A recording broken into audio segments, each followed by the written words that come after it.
Good evening and welcome to the Society, our weekly Vaesen RPG campaign. My name is Loki and I will be your game master for these dark and thrilling tales. It is with great pleasure that I welcome you to this, our 5th episode, and I hope that we delight, fright and intrigue you with mystery and adventure. So, without further ado, let's meet our cast. Hi, I am Sarah and I'm playing Elster Jensen, the Forest Ranger. Hi, I'm Mike, playing Maximilian Fjarbach, the Paranormal Investigator. Hi, I'm Jack. I'm playing Lieutenant Colonel Bartholomew Seaton, the officer. We have a number of people we would like to thank for all the resources and contributions they have provided to tonight's episode. The links should appear in the Twitch chat or in the details below if you are catching up on our YouTube. Our virtual tabletop tonight is the incredible Roll20, featuring their dynamic lightning feature, inbuilt character sheets, and virtual dice rollers. Go check them out at roll20.net. In addition, our battle maps were created using Dungeon Fog and all the amazing assets they have over there. Character art was created by the extremely talented Zhuzha, who you should go and check out on Instagram at ZhuzhaUK, that's ZSUZSAUK. Our game tokens and dice roller tokens come from the Vaesen RPG rulebook by Free League and from the amazing artist Johan Egerkrans.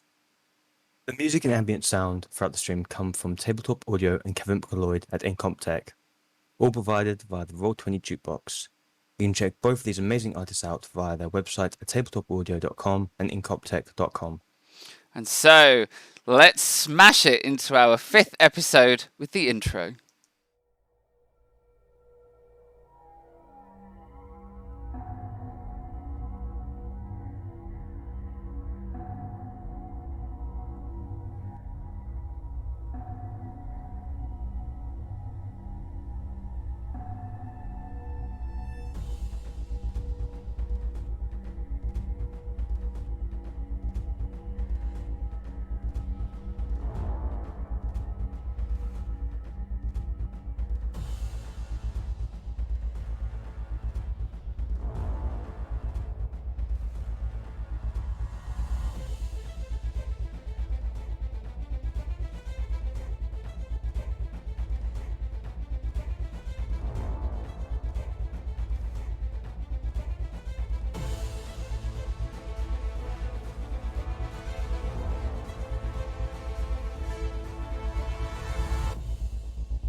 And so, we rejoin our adventurers.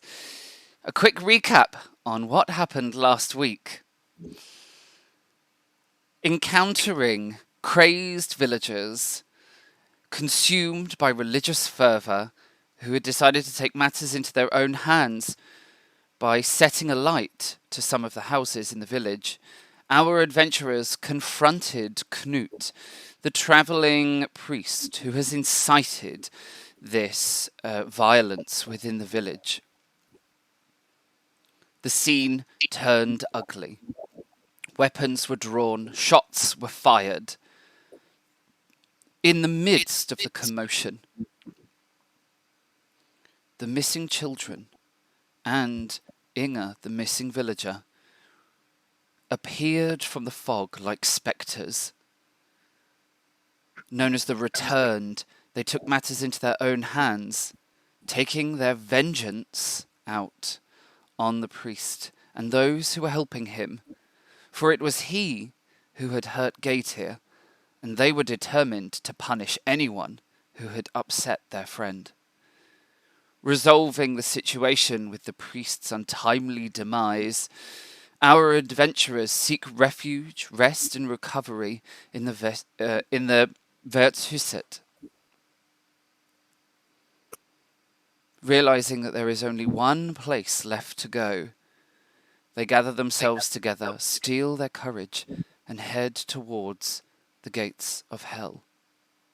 Climbing the ladder down into Helvette, they begin their journey deeper into the earth, a mysterious and otherworldly place, a liminal space between worlds. We left our adventurers on a bit of a cliffhanger, quite literally. Max has taken a tumble off a thin bridge of stone that traverses a chasm. Using their wits, they've tied themselves together, but that hasn't gone according to plan, as the captain loses their footing and is being pulled in towards the crevasse. The only party member on their feet is Elstrid. Can she alone bear the weight of two of our adventurers, or will they daisy chain to their deaths? First roll of the night is a fail. And everybody goes home, and we have a meet the cast session instead. Yeah. Meet the cast, meet the dead. We're gonna have like a meet the dead session. Don't get me wrong. Is Caddy with me? Is she helping with the rope? I mean, she's definitely with you, but she's not being much help at all. If anything, she's being a bit of a hindrance, like, this is a game. Okay, so we are going to start. I think, Elstrid, you have indeed managed to be the first roll of every night, haven't you? I think so. Oh god. All right. Well, I mean, I don't mean to put any pressure on you at all. But Hey, I already got that one success last week. yeah, you did get a success last week. Absolutely. So you steal your footing, Yeah. prepping yourself to try and take the weight.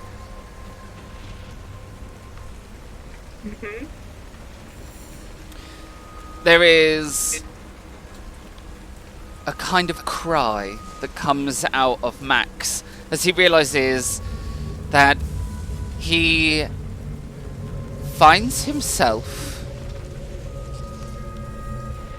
waist deep in freezing cold water. This crevasse, this hole that seemed to extend into the bowels of the earth itself, was in fact only about 10 meters.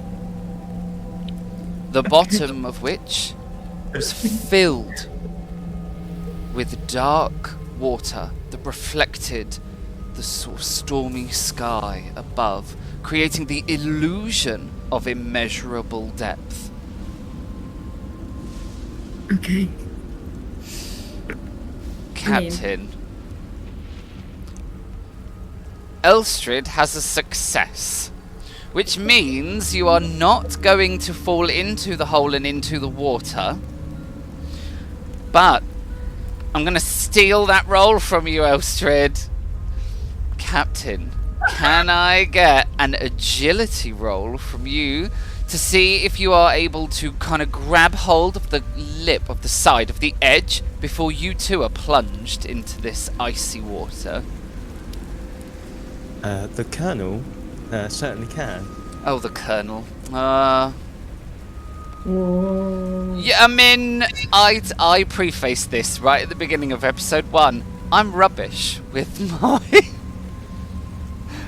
my military name. Just a straight agility roll. Yeah, just agility. This is going to go well. Yes. It's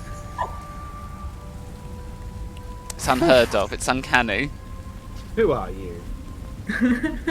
Hey, it counted, right? So the scene. We have Elstrid holding onto the rope. Yep. We have the Colonel hanging from the edge by, I imagine, like fingers and elbows clinging on. And we have Max, who is half suspended between the pair of you on the rope, kind of dunked into the water. Max, you can't feel the bottom, so you're imagining that the water probably extends a little further because you can't reach the floor. But it's cold. I don't wish to trouble either of you, but I slightly feel like a candle that's being dipped in wax. Could I get some assistance, please? Okay. Trying. Yeah. I'm trying to take a few step backs, because technically, if I go back, technically the rope should, I'm gonna pull him up without actually having to pull it by strength. It's more like, physics. Yeah, I know absolutely. that strength is not gonna be a thing, but if I go backwards, physics should help. Yeah, absolutely. And this, your original force roll still persists. So your original success for force means that you are more than capable of kind of using your own body weight to try and like lean all the way backwards, pull like up the rope, take a couple of steps, lean into it and try and pull. Now, this is going to quite drastically change the physics of the rope inside the hole. So I'm going to need a force roll from you, Colonel. As you've caught hold of this edge, but now you're actually being pulled almost away from it. I mean, isn't Max in between us? Shouldn't, no? Yeah, so as Max is being pulled up towards you on one side, he's then pulling away from the Colonel. Okay, I'm warning him that I'm doing this, it's not like I'm just doing it straight. Oh, I'm holding on for dear life if I can. I can't.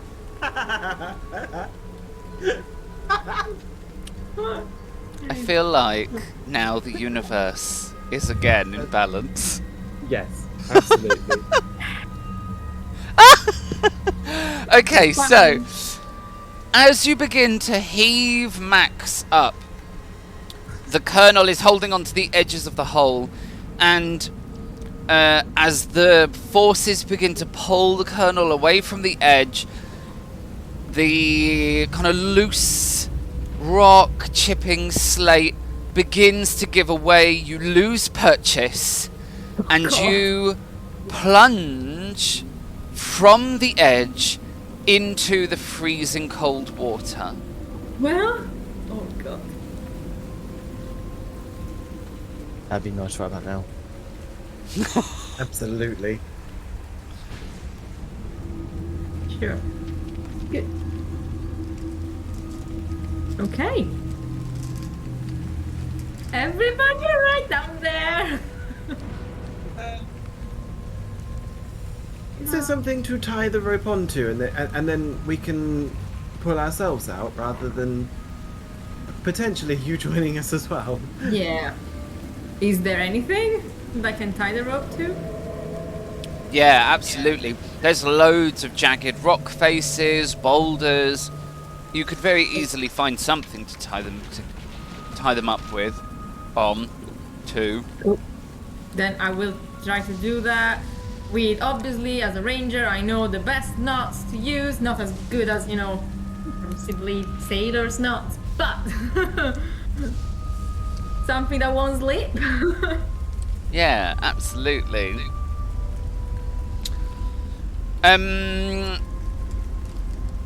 You tie the rope off, knowing that it is going to hold. That's a good knot. Yeah. I'm still gonna slightly hold it, just, trying to release a bit of the pressure on whatever I tied it to, in case I see that's the need. I really don't want it to go down. Absolutely. All right, Max, Colonel.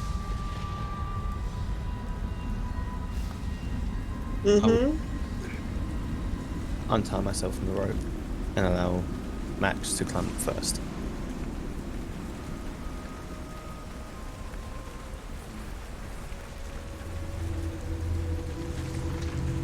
Climbing up, Max? Yes. Okay, lovely. Give me a force roll with a +1 because you are using the rope to try and help you. Not an agility with a +1. Damn it. Not really. This is more force. This is a strength thing. Yay! Yeah, nice. All right, Max, you are able to extricate yourself from this soggy hole. The Colonel, however, I mean, you're waist deep in it. Mm-hmm. Yeah, I'm going to try and pull myself up using the rope. Once Max is clear. All right. It will be a force roll with a +1 mod for you as well. I feel I would also lean over that kind of lay down. Lean over and try and, like, help.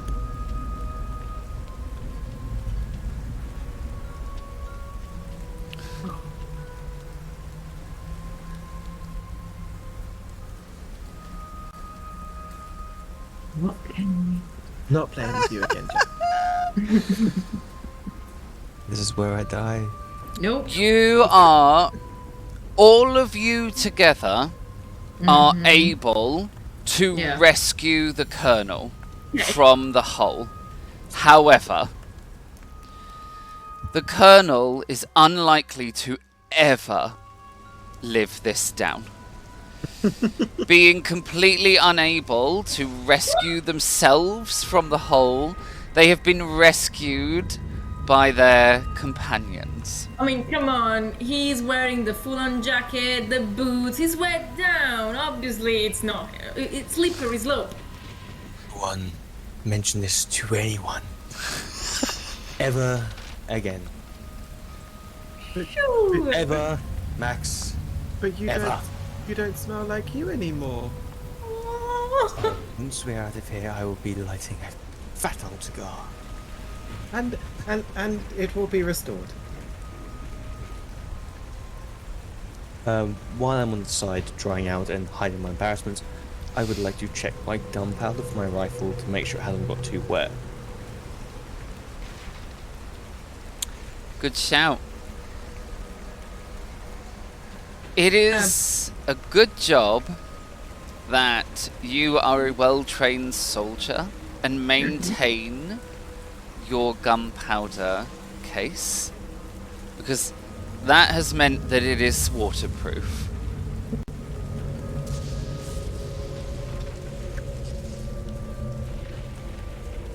That's fortunate. Your rifle, on the other hand, is soaking.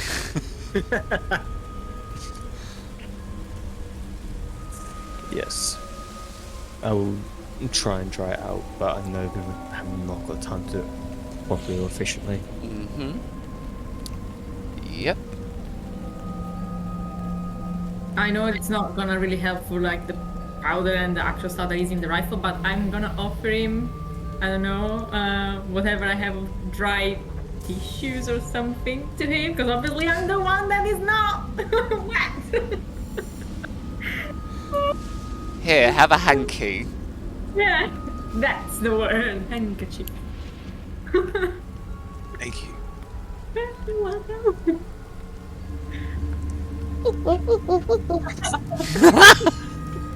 I'm sorry, what time is it? Polishing rifle time, obviously. Yeah, exactly. I mean, you've got to dry it off if it's wet.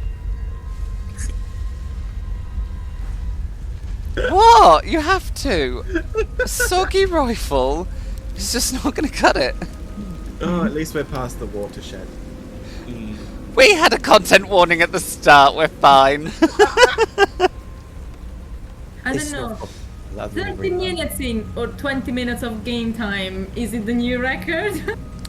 It is actually, yeah. I think that beats the previous one of 34 minutes in. 29 minutes polishing your rifle. Ba-boing. I think it was 15 minutes into the gaping wet hole.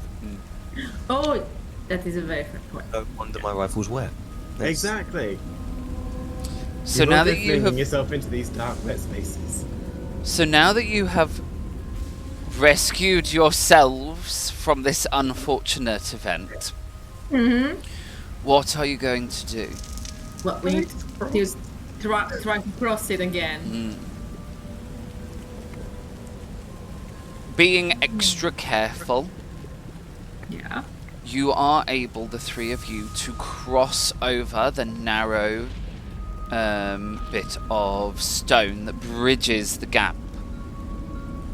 It's made particularly difficult by the Colonel, who is dripping everywhere, but you are able to safely traverse the fall. Also dripping. That's true, you are also dripping.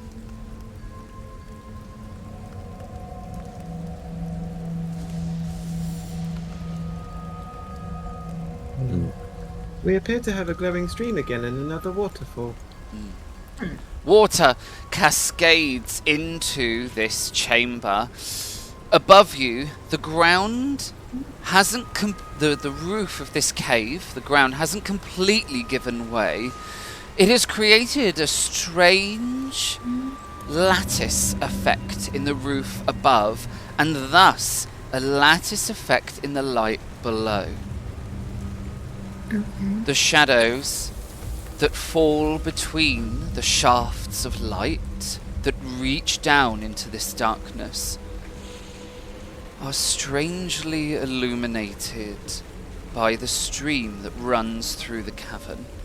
For this too is glowing with an ominous phosphorescence. Okay. You realise that you have continued even deeper, and that the waterfall you see behind you is from the stream above and again above. Okay. Is that a barrel? It is a barrel. Is there any writing on it to understand the content of the barrel? No, it's very waterlogged, and there is algae starting to grow around the edges. It kind of lets you know this barrel has been down here for quite some time. Along with some of the other, you remember seeing some other sort of flotsam that had got down here. Most likely, some of it driven down here by the intense rain of recent days, but clearly some of it has made its way down here before. Mm-hmm. And these are also just 3 stones in the barrel, they're not... Yeah, Yeah, it's like just the 3 dark boulders that jut up out of the stream. The phosphorescence of the stream really seems to focus around the rocks, and you realise wherever the water is being disturbed, it is illuminating with a greater intensity. Mm-hmm. Looks like we may have a proper bridge to cross up here. Question, since it's something that my eyes can kind of see. Are those human bones? There is indeed a pile of bones on the other side of the stream. It reminds you very much of the previous bones that you have found down here. Strange collections. Okay. Bones from all manner of creature, collected and arranged in a strange pile. Yeah, that's not... Okay. That's not phenomenal at all. I wonder who built this bridge. That's a good question. It Why looks didn't they sturdy build- enough, though. I've-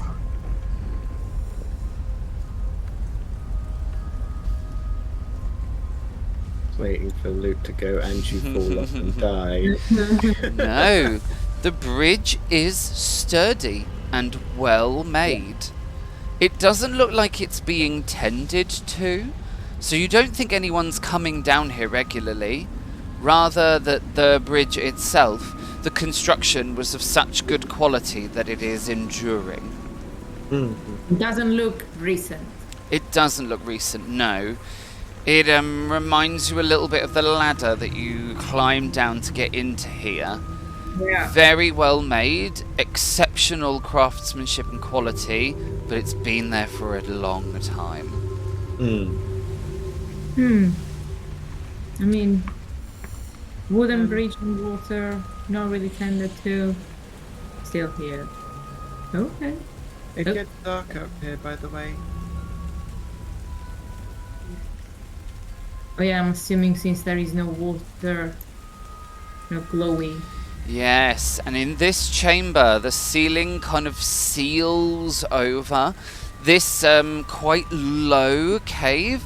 It's low enough that it gives you the illusion that you must stoop to pass safely, but it is more than tall enough or more than high enough for each of you to walk through unimpeded. But it does mean the ceiling is intact, and therefore it is dark. It looks like there's another one of these squeezy gaps. Who would like to go first this time? I can go. Okie dokie. Shall I bring up the rear this time? Sure. I'm going slowly, careful at the corner. Still light. We're just... It would probably be faster if we just went down the stream and just down the waterfalls a few times. I think we'd die. The terrible rocks that are like in between you. I'm quickly checking this corner, but nope, nothing there, so yeah. Again, you arrive in a chamber that is lit by shafts of light that penetrate the lattice work of the roof above. This cavern seems even more intact than those you have previously seen. The waterfall cascades down into here and flows through the cavern, and you can see that there is another crevice in the wall that the water is rushing into. Yeah. It is brightly illuminated by this like almost eruption of phosphorescence as the water becomes white water as it goes through the crevice. I mean, I don't see... It looks like there is a passageway across the way from myself. Yeah. But I'm I trying think... to... Should we cross at the shortest? The shortest leap? Perhaps? Yeah, but the shortest I think it's here, and it's right at the waterfall, so... We Myself, can- I was thinking about trying to climb across the rocks and jump across. Yeah, All it is, there is a skull in the water just there. I That's the mean, last person who failed their rolls. I mean, here and here maybe. Yes, let's try jumping across the rocks. It's a short gap from there. Yeah. So, okay. I And am if we going. fail, we'll go over the waterfall and do your plan. I mean, obviously we recovered the rope once the boys climbed up again, so I'm just leaving one side of the rope while I'm starting to cross. With this is the, I'm assuming this distance is doable. Yeah, absolutely. So they're about, the rock is about, I don't know, half a meter Yeah. away from you. So it is an easy jump. And then the rest of the boulders are all kind of piled up all on top of one another, all close together. I'm going to need an agility check from you to be able to make your way all the way across them. And I'm going to be... this is going to be horrible because Yeah. I am going to need a -1 from you because they are wet. I already have a -1 because of exhaustion. In that case then you only get to roll... How many dice do you get with your -1? I mean, my agility is 1, my physique is 4, so it should be Oh, you have 5. loads then, yeah. I was about to say, a reminder, you can always roll 1 dice. Yeah. So I'm gonna go -1 and... Oh, and you're all roped together. Did you say? No. No, I think I'm just tied up, but I just gave the rope to him. I don't think we are tied up again. Okay, so you're being held on the rope. Okay, lovely. You jump onto the first rock, not realizing how slippery it's going to be with all the lichen and the moss and the algae growing on it. You rink across it on your heels, desperate to sort of stop. Yep. You overshoot the rock completely and go splashing into the water beyond. It is very cold and the water is moving at quite a pace. Okay. You are now there, suspended on the rope like a fish on a line. I will try and pull her in. I'll help. It isn't you. too much of a challenge to reel Elstrid in. Yep. Okay. Well, I'm nothing if not stubborn. I am trying again. So they're gonna go just, welcome to the club. Yeah. And this time, since I've already gone once, does the, history with the rock help me at all? Yeah, absolutely. So, you are not going to get your penalty this time because you are aware that the rocks are wet, so you can be more cautious in your Okay. leap. It's not gonna do shit all that.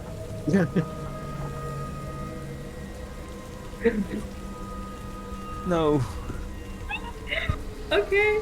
We cannot cross streams. Got it. Yeah, you go cavorting across the stone and yet again fall into the freezing cold water. And you realize that these rocks are so slick and slimy with algae that trying to leap between them is going to be nearly impossible. Can I just try to swim to the other shore? I'm already wet at this point. Yeah, absolutely. Of course you can. Okay. There's no roll requirement for swimming. Cool. So I'm gonna use whatever hold I can get on these few rocks over here to try to be as far from from this drop as I can. Then I just swim to shore. Yeah, absolutely. There's only a very small patch kind of in the middle where it is deep enough that you actually need to swim. At the edges, you can just about get your tippy toes onto the rocks. And so this is why there isn't a roll, because actually you could wade nearly the whole way across. It's just the very bit in the middle, and that is where you use the rocks. Okay, cool. Well, guys, if you want to follow, if you want to try to tie the rope somewhere there, I'll hold the other end and you can just try to jump assisted by the rope so you don't actually fall in. If you want to try that. Oh wow, I see the joy in trying this. The problem is if we tie it on this end, then we won't be able to take the rope with us. Yes. If we throw it over to you, then you can be the anchor point, and we can carry on taking the rope with us. That is very fair. I will hold you. I can. Sure, you may need to. Okay. Who wants to come here first? After you, Captain. Captain, it's Colonel. Well, There's no coup or mutiny in this. It's Just the amount of bad dice rolls just demoted me. You just, each time you roll poorly, we just demote you yes. once. This is all intentional, obviously. By the end of this, I'm just going to be an ensign. Recruit. Ensign. Yes, so I will swim across. Try and keep my rifle out of the water if I can. Backstroke then. Okay, absolutely. Yeah. You're more than able to make your way across, and if you and keep your rifle above your head, it's not a problem. Lovely.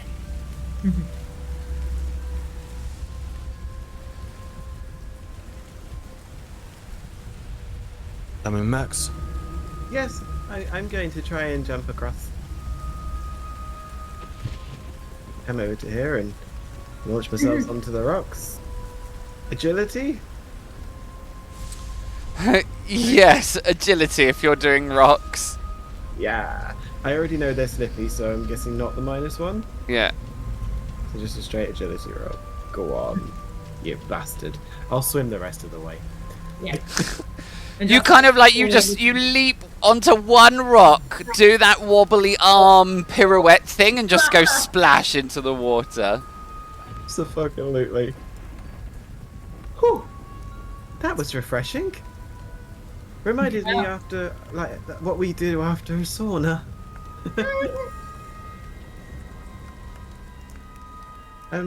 Please lead on, Colonel.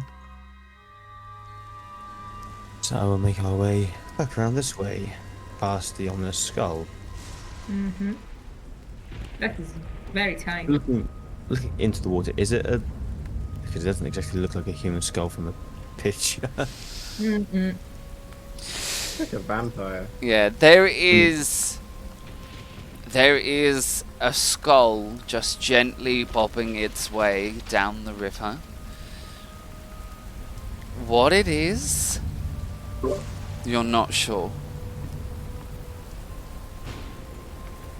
Mm-hmm.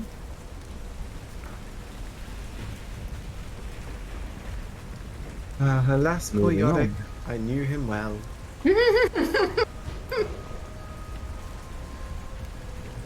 Some other's corner here.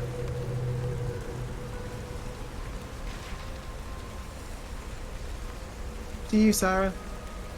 Hmm? After you. Yeah. Oh. Ah. That was ominous. Oh.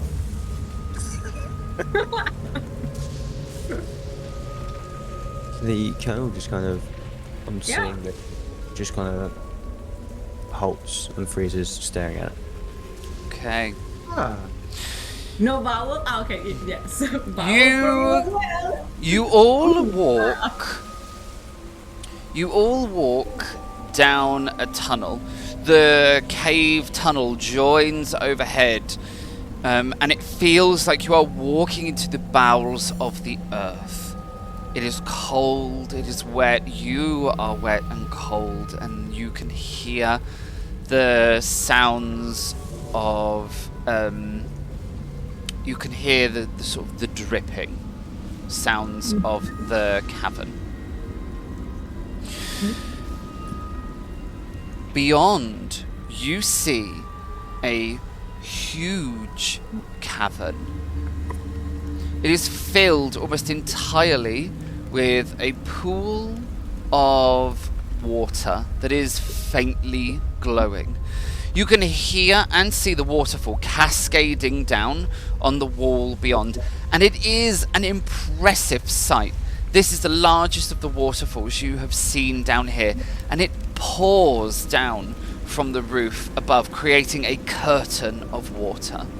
In the roof above, there is a single oculus, one hole where stones have collapsed. A faint shaft of light drifts down into the cavern and falls onto an archway of stone. It is a square archway, more like standing stones. There's like two carved menhirs that stand upright with a third laid across like a lintel. Okay. In the very center of this archway, there is a rock upon which sits a toad. You realize now, suddenly, around you, you can hear the chirping of frogs.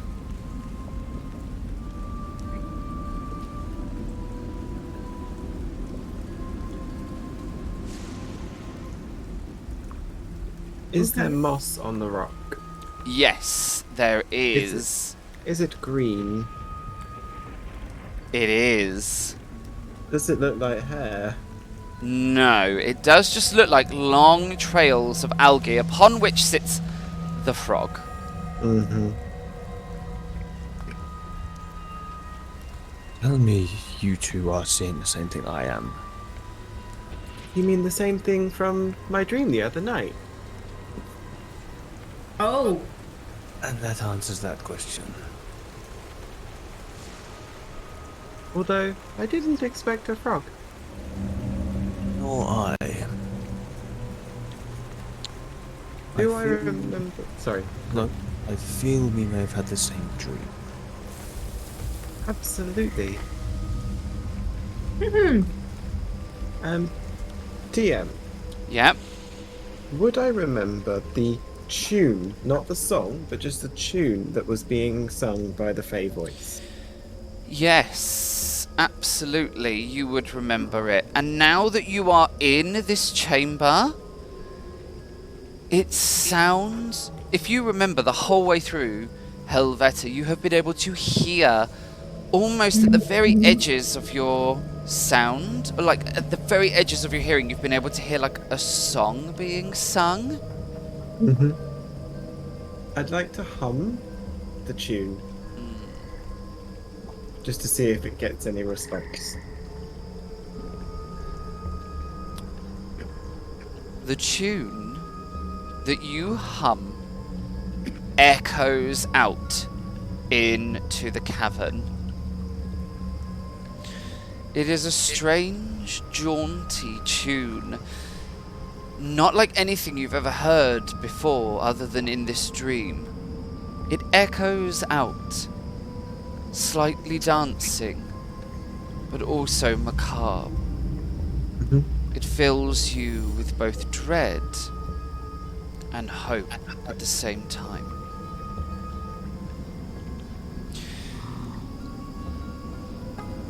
As it echoes out around you, you hear your own voice back at yourself.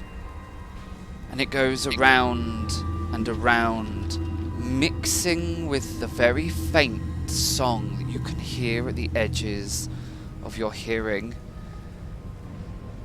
It grows and builds in volume until it reaches a level that sounds almost like there are two of you humming the song at the same time. One is clearly Max's voice, the other is a voice from a strange world, a beyond world. It is an inhuman voice. It sounds almost like two voices singing at once, but it is clearly a single voice. It sounds far away but close by, underwater but not at the same time. It fills you with a strange sensation, fear and excitement in equal measure. okay. The frog hops a little on the stone,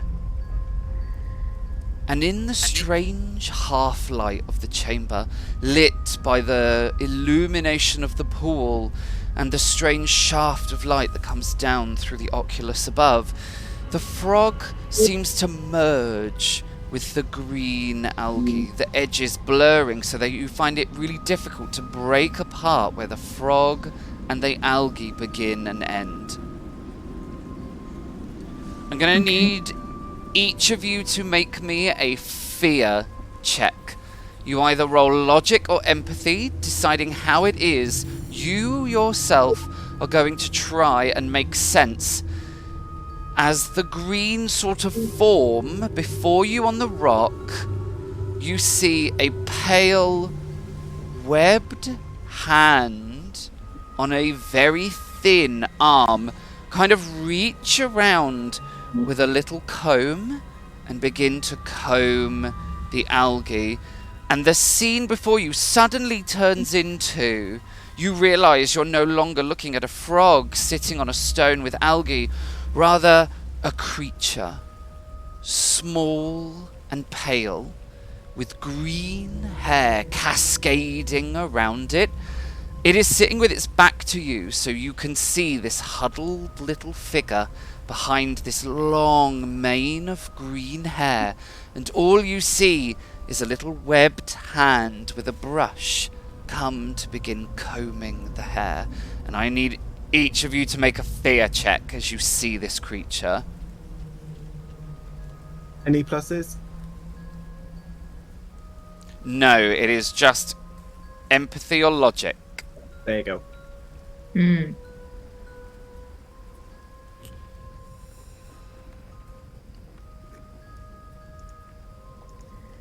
Yay! Yay! Yes. Hitting buttons and it gets super loud. There you go. Okay.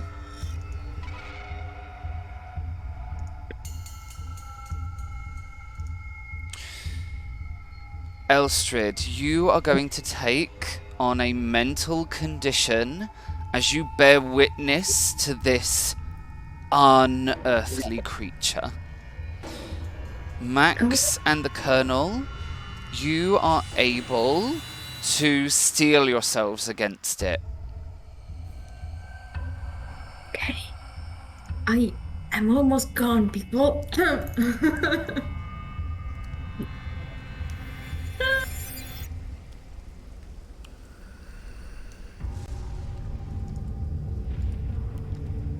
Yeah, Elstrid just, goes to the closest wall she can, back to the wall.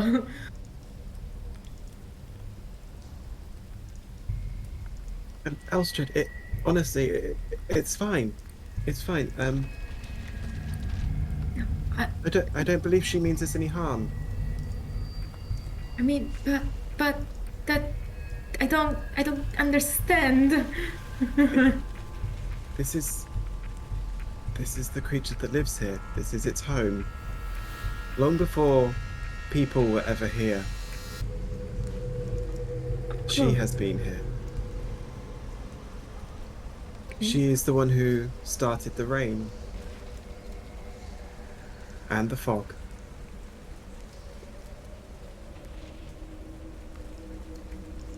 If she didn't want us here, we wouldn't be. Everything is fine. I can hear you, you know. Creepers in the shadows. I turn back around and I say, I completely understand that you would. It's just my friend here seemed quite shocked by your appearance out of the rock. Not as shocked as I to realize you could see me. We are not like everybody else. We You are have like the others that came before. Are we? Those who can see into the other world. And the little creature turns round now to look at you all. I'm going to try and do this buttonage. There you go. So, it is a little... it's a little human, but of strange proportions. Strangely long, very lithe.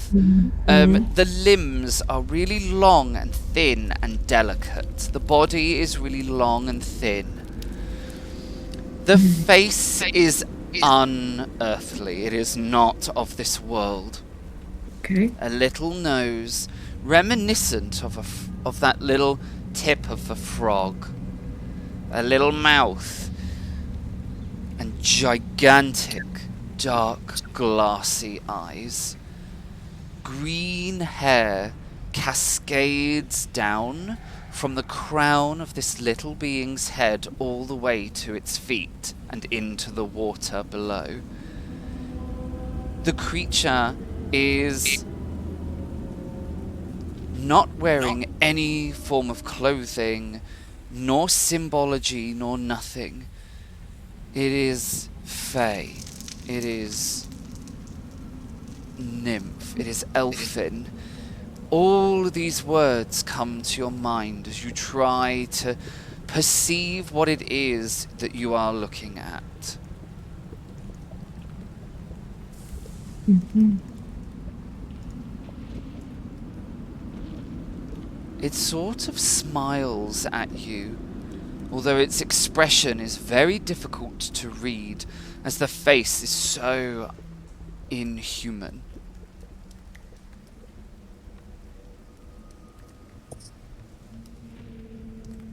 Okay. I believe we haven't been properly introduced. My name is Maximilian Fjellbach. May I ask yours? I am Gætir.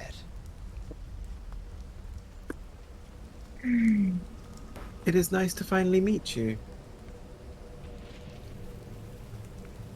I believe you know, or have known, of some missing friends of ours. Some friends from the village, perhaps. Maybe.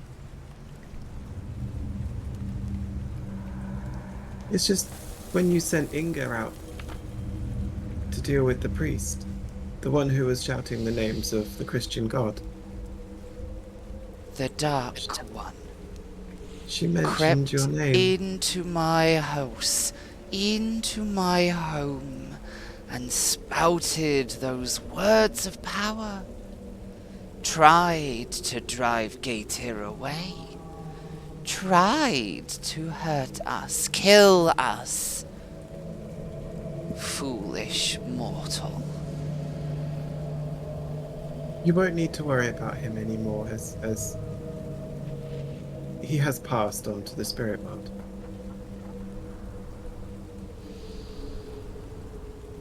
Perhaps you speak the truth, but perhaps you come here to steal. What would we want to steal from you? Gætir is a guardian.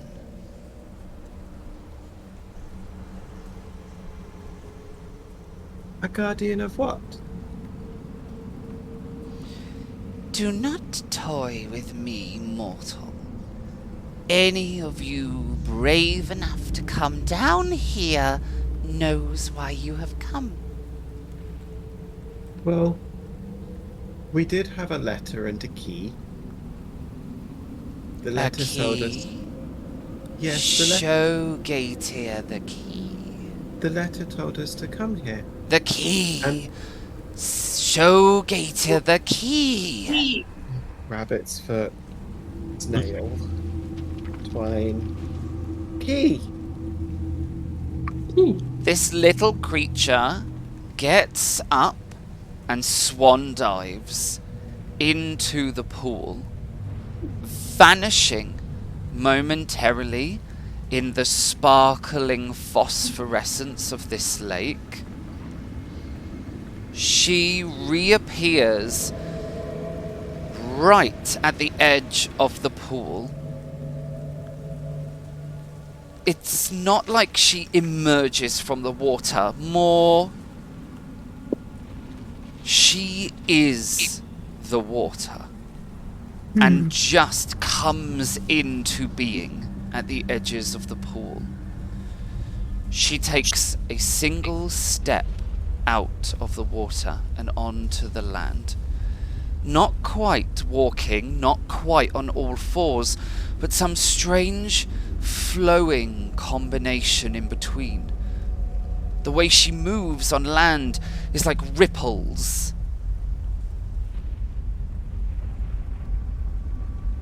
All three of you feel cold. It is not a deathly cold, not an unpleasant cold, not a freezing one. It is a coolness, that beautiful cool on a summer's eve, or that gentle mountain wind that comes clean and fresh. And all three of you smell clean water, that fresh glacier smell, that smell in spring when the fjords flow heavy with glacial melt.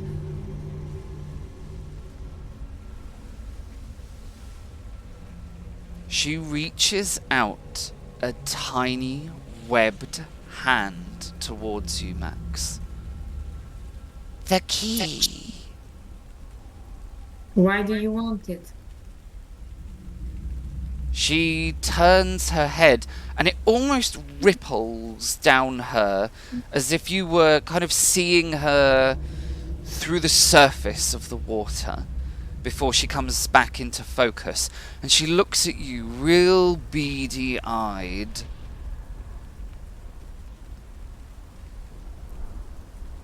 Because I want to see it.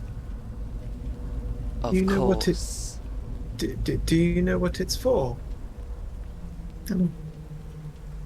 Maybe. Might do. Probably. Oh, I want to say insight check. You can give me an observation roll if you like. I'm pretty sure at the moment it will not go well anyway. Yeah, do it. Give me an observation roll to see what you can tell about this creature and its manner and the way that it's speaking.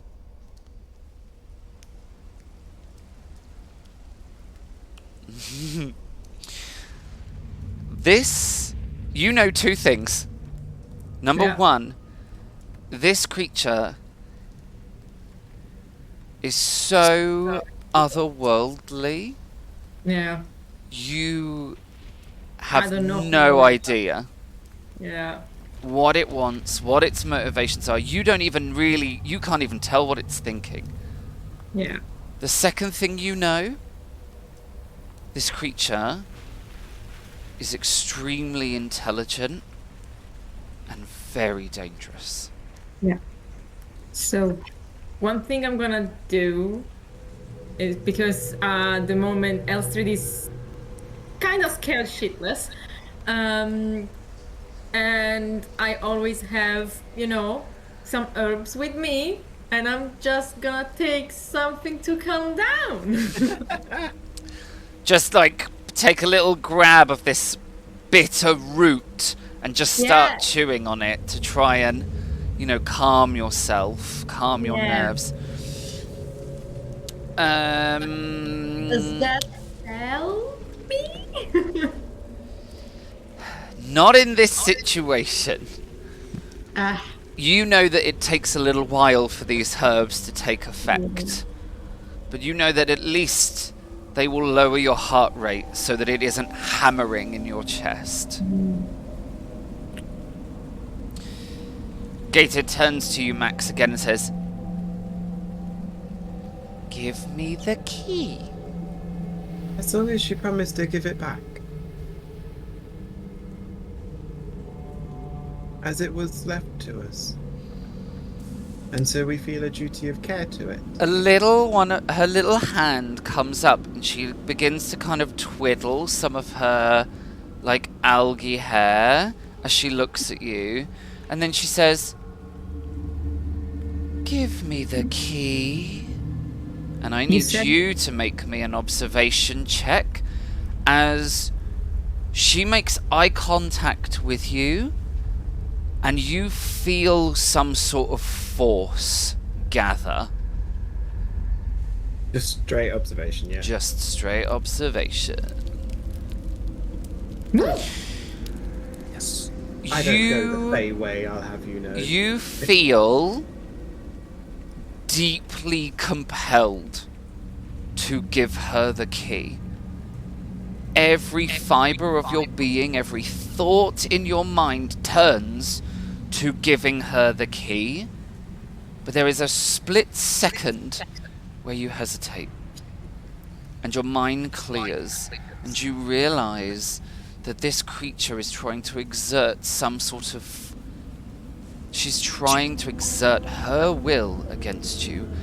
Whatever this magic, whatever this power is that she wields, it isn't going to affect you. Mm-hmm.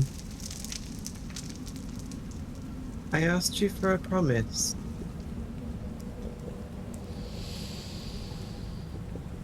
I know that you are much older than I will ever become.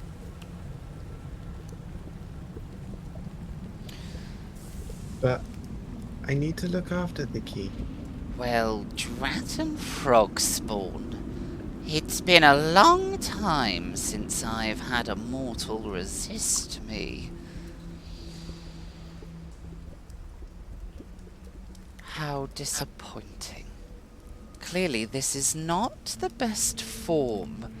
And as she says that, she elongates slightly, almost as if she stands to her full height. Her hair draws back. Previously it sort of hung all about her, kind of in a bit of a hogpog mess. Tangles and algae and green kind of spiral down.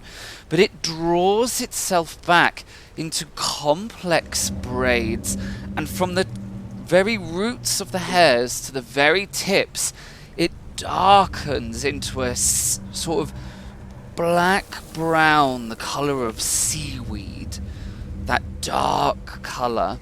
Her skin takes on a sort of rosy complexion, and you see suddenly standing before you, completely naked, is the most beautiful woman any of you have ever seen.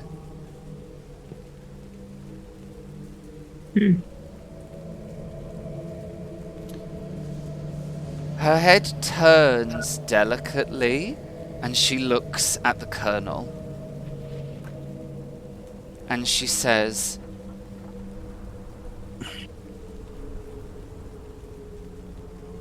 "Will you be a gentleman and help a beautiful woman?"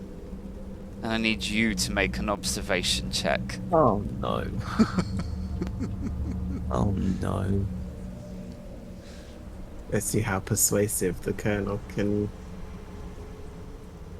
be encouraged.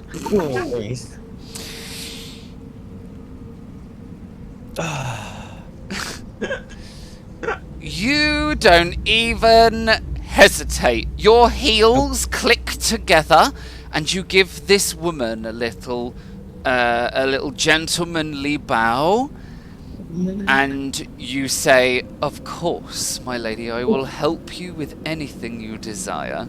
When I hear that, I am gonna tackle the car. You are now enthralled by the creature, and she has basically total control over you.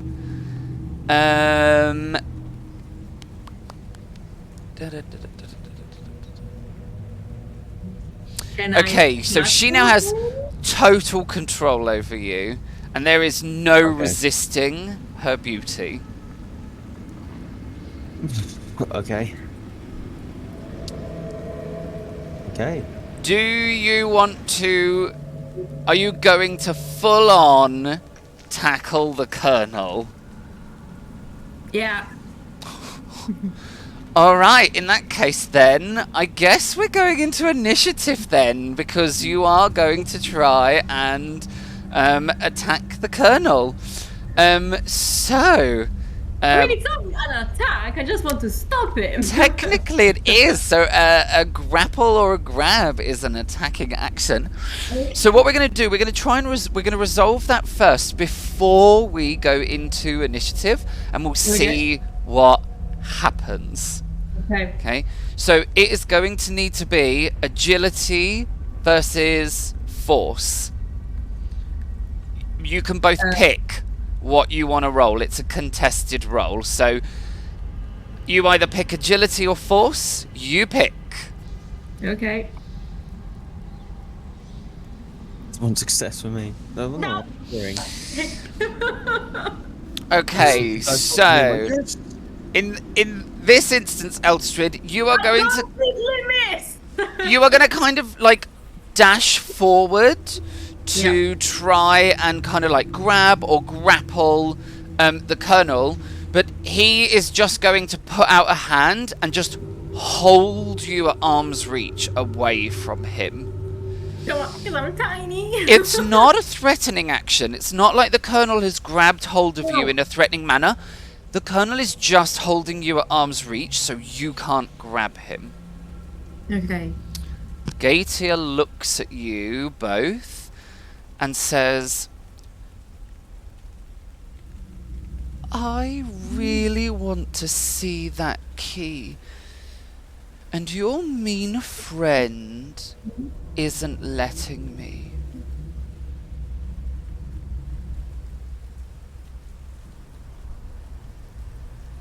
You said you want to see it. You can see it from there. She turns and looks at you again. I am not looking It is I'm scared of her. this beautiful woman gives you a look that kind of chills you a little bit. And you realize that you're kind of... It is the look of content. It's that look when the really... when the really beautiful woman is scorned by another woman, and she gives you that look where she is thinking about... She's thinking about what she's gonna do. Come on, girls supporting girls. She doesn't say or do anything, but she turns back. Take her curves and her hair and the light that drops on her makes your mouth go dry, Colonel. And she says, all I want to do is see it. Up close, I want to hold it in my hand. Make your friend be kind and share. I will start walking towards Max. No, Max, I give you one opportunity to pass me the key. Now see here, sea wench. I know what will harm you. Release him now. She And I'm turns... going to become intimidating.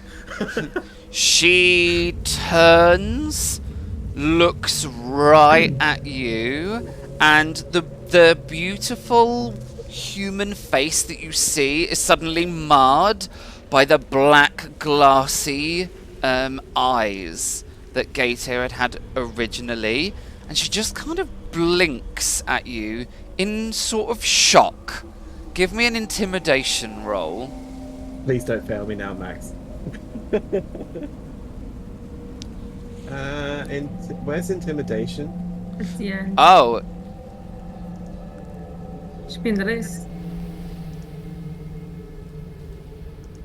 it is... Manipulation? Yes, that is what it is called. It is called manipulation in Vaesen.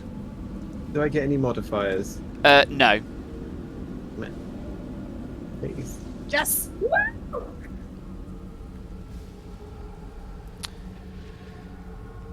She smiles. It's like a big smile. It's a dangerous smile. And she says, fine. I promise I will let your friend... No. I promise I will give your friend back if you give me the key. I'm gonna move slightly away from her. Because elements of the dream and elements of the letter are like flowing through my mind. And the letter, of course, said there you will meet Gætir and find the keyhole. In the dream, the keyhole is on a door behind a waterfall. Yes. She just kind of cocks her head at you a little bit, and she says, "You wanted a promise, and I've just given you one." That was not the promise that I offered you. I think it's one that's equally as good, and I advise that you take it. Am I advancing on Max at this point? Yeah, because she's basically you're fully under her control, and she's told you to make your friend share. Can I try to step in the way? Can I try to hold him? After all, he's trying to hold me back. Can I try to hold him? I mean, his strength compared to yours, he I just kind of know. shoves you a little bit out of the way as he approaches Max. And I'm holding my hand out to Max. Well, one hand Okay. out to Max, and my other hand is on my saber. Okay, I am gonna call Scuddy. Fight! And I'm just gonna point to the colonel. Go for his knackers! No, my rifle! Okay, absolutely. In that case, I need we're definitely going to go into initiative if you attack the Yeah. Colonel. Don't make me kill a dog, please. Well, I mean that. Don't you dare kill my dog! I don't want to kill a dog. What happens when Alright. you fail your rolls? All right, here we go then. There is no turning back. We go into initiative. Come on for a low number.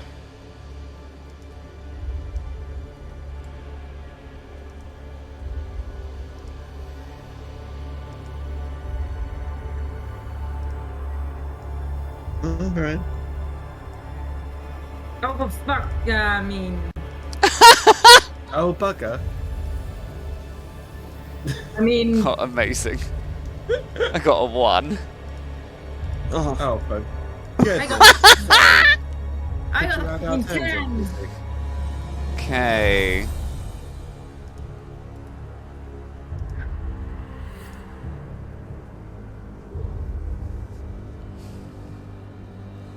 I mean, can Scuddy roll for herself? No, so Scaddy goes like on Really? your turn, and Scaddy represents. So when you make an attack action, you can do so with Scuddy instead of your rifle. Yeah. Are we all in? Oh, lovely. And we've all ended up actually in order anyway. Okay, so we're actually going to start with Elstrid because you have started the combat by saying attack. Do I So- have a surprise round?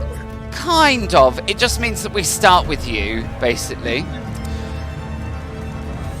Okay, so I need you to make a close combat roll for Scuddy. Yeah. No modifiers, I'm assuming. Unless I try to go with her or something. Can I try to... I don't Yeah. think there's any modifiers. Yeah.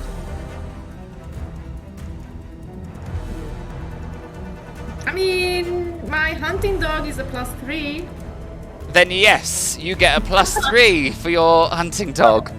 Oh, wait, I remember something. Okay, let's So do it's this. just 3 more dice to fail with, yeah? Thank you.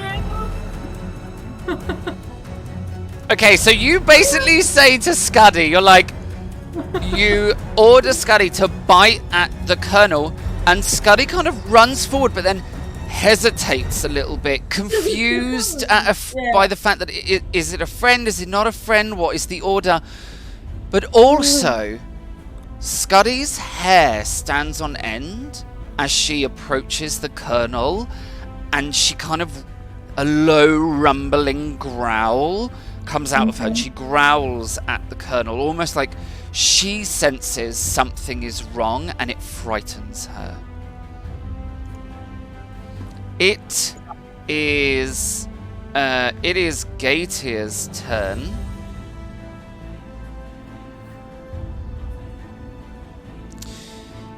Okay. Oh, I have a character sheet and I'm excited. No. Okay. Gætir is going to chuckle. She's going to laugh. The laugh echoes in the chamber, like it echoes out of her, combining with the growl of Scuddy. It sounds like a bubbling brook, a burbling stream. In a horrifying way, Colonel, it reminds you of the sounds of a drowning man. A sound that you are very familiar with. And it echoes out in this sort of pealing, burbly, bubbling sound.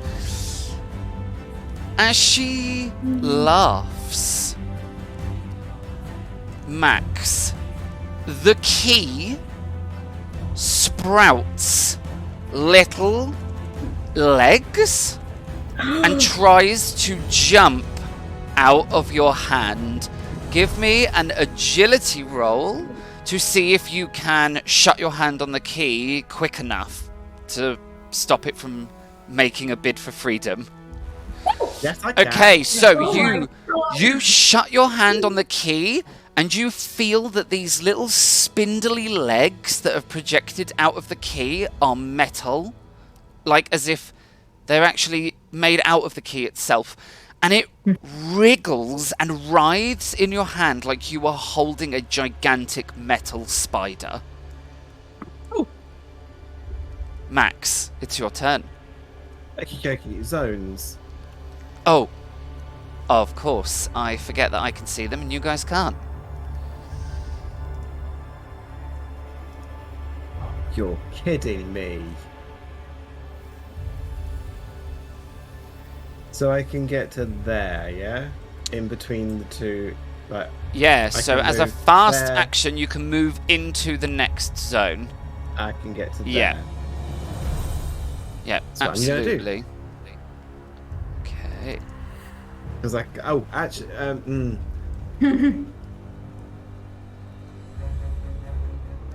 I'm going to move into this zone. Okay. And then a slow action. So I just got to quickly look at my slow actions. I want to start shouting the names of the Christian God in the most booming voice ever, as mentioned in the dream. A booming voice suddenly. Yeah, terror. absolutely. I have a question. Yes. Are you a believer? Max is an academic.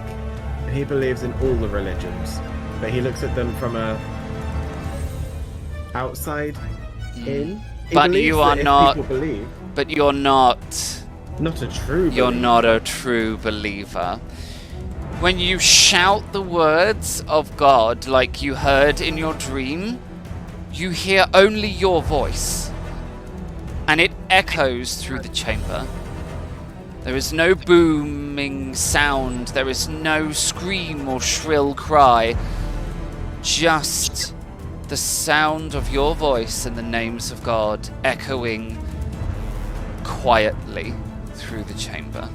Mhm. And you realize it takes a true and devout believer to speak the words of God. Alright, Colonel, it is your turn. You are going to do everything in your power to get hold of the key. That was my question. Okay. Yes. So I will move and then I will try and wrestle him for the key, so it'll be my.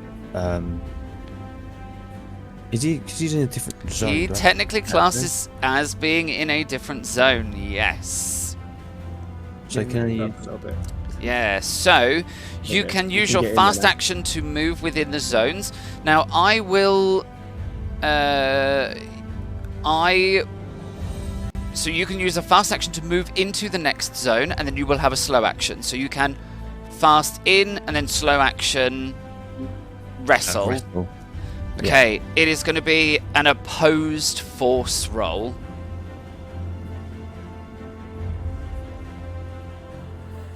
And, Max... Okay, cool. I didn't get there quick enough. I was about to say, Max, you have a -1 because the key is trying to escape from you. But it's too late, you've rolled now. Okay, And so... also, if you take the last dice off, Yeah, Max literally does the thing I'm slippery. of putting his hand as far behind him as he possibly can, and you kind of collide together like two little kids fighting over a toy. How much do I have to speak at this point, or is it as a fast action to speak? It is you get a few words. That's it, for free. Max, give me the key. In Okay, the name of Jehovah, no. Elstrid, it is your turn.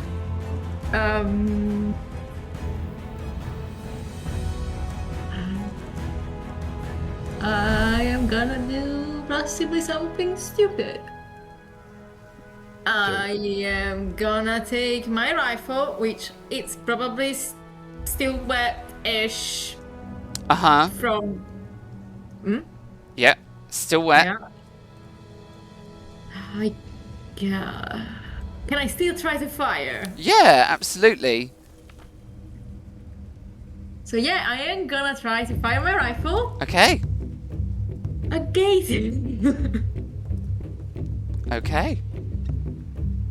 I mean, not exactly at her, more like in her direction, because I want to take her mind off, you know, possibly the focus that she has on the colonel. So Yeah. I'm not going to hit her. I just want to distract her. So close-ish. Yeah. Unless you fail, in which case you hit her. If I fail, can I hit her? Roll the dice and we'll see what happens. Oh, let me check that everyone's got the excitement on screen. Just move that over there. So, I'm not trying to hit her, just close. Okay. It's two it's successes. Oh, that's good, right? Yeah, so basically you're trying to shoot the floor or something right near her to get her Yeah. attention. Absolutely. You are more than capable of taking a shot at the floor to get her attention. Yeah. You do also get an extra success if you look through the list of extra Yeah. successes. I want to stress her. Okay, absolutely. Nice. Okay. Your shot clearly has some sort of effect on Gætir, but maybe not an effect that you would have desired. Ow. She seems enraged Yeah. at having been fired upon. Can I say something while also shooting? Yeah, you get a couple of words. Okay. Let my friend go. Is that 4 words? Yeah, that's fine. Her head turns around on her shoulders like an owl's head. Oh, It is okay. unnatural and horrifying to behold.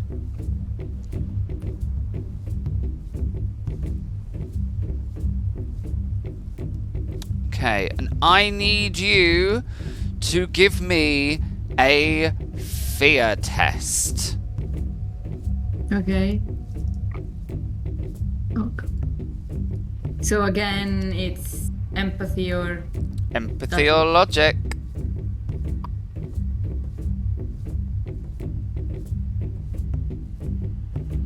Okay. You are struck by the curse of fear. As she looks right at you, her head turning unnaturally on her neck, that's almost like the last straw for, like, Oh, don't Elstrid's... worry, it is. It's like the last straw for Elstrid's mind. And Elstrid, you are going to take a mental condition. I'm broken. You are broken. Something snaps in your mind and you feel it go. Terrifying visions, thoughts, sounds and sensations assail you as you are confronted with pure terror. I need you to roll me a D66. Roll low, roll low, roll low. If I could choose. Oh! Sake! Woo! You're seriously jinxing me! Oh my god. Am I dead? 55. Okay, so you are confronted with these horrifying and this pure terror. There is nothing else. It is just pure fear and pure terror. And the only thing you know how to do in this instant is what you did before. Because there is no longer a cavern in front of you. There is no longer Gætir. There is no longer your friends. No. The only thing you can see is a burning house. It is entirely consumed by fire. There is no one outside the front of this house except you and Scuddy.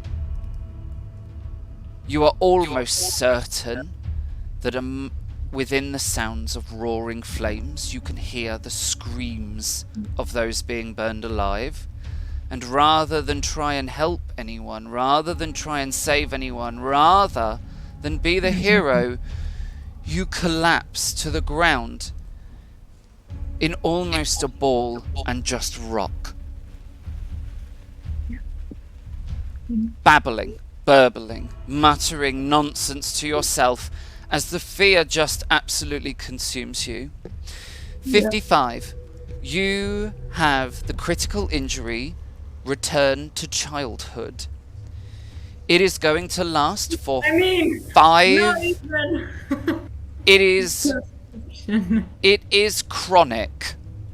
That means that it can be permanent. You have 6 rounds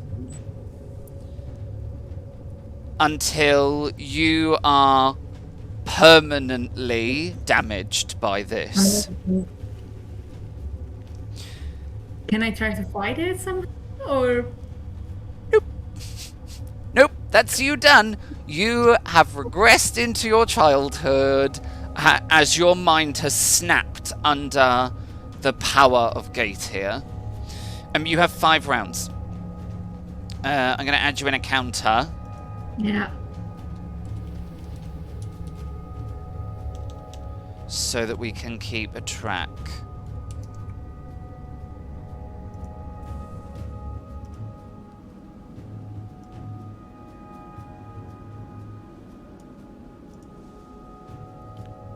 Okay. That was Gætir's turn. Okay.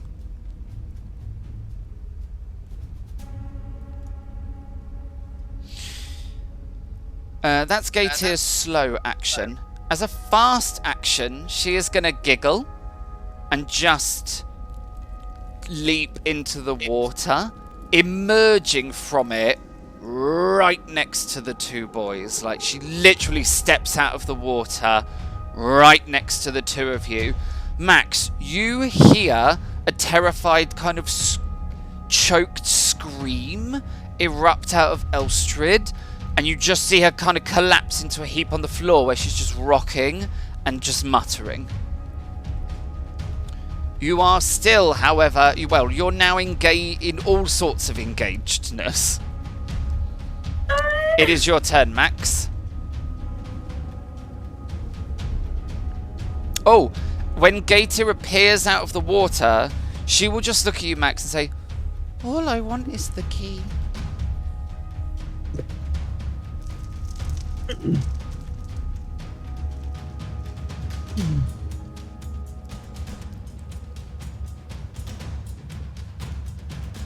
Right. Max. He is going to, with the key behind him, kind of like this, he's going to reach into his jacket, and he's going to pull out his dagger, and he's going to just kind of like flash it across the Colonel to try and hit him, to try and like draw his attention to it and to try and almost break it, just in case that will help. But he'll also be saying things like, "Why don't you repeat Yahweh?" Just trying to get him to say it, just in case he believes it. So do you need me to make an attack? Yeah, it's an attack against the Colonel. Sorry, Colonel. Sorry, And Colonel. it's a hit. Are you trying to hurt the Colonel? Are you trying to injure? I'm trying to draw blood from him, yes. Okay, that's one In ca- physical condition then, Colonel, that you now gain. In case it like helps to break him out of it, because we can't lose Elstrid. You have a fast action, Max, if you wish to use it, or you can keep it for a reaction later on. I'm going to keep it for a dodge. Okay, nice. Colonel, you are still fully under.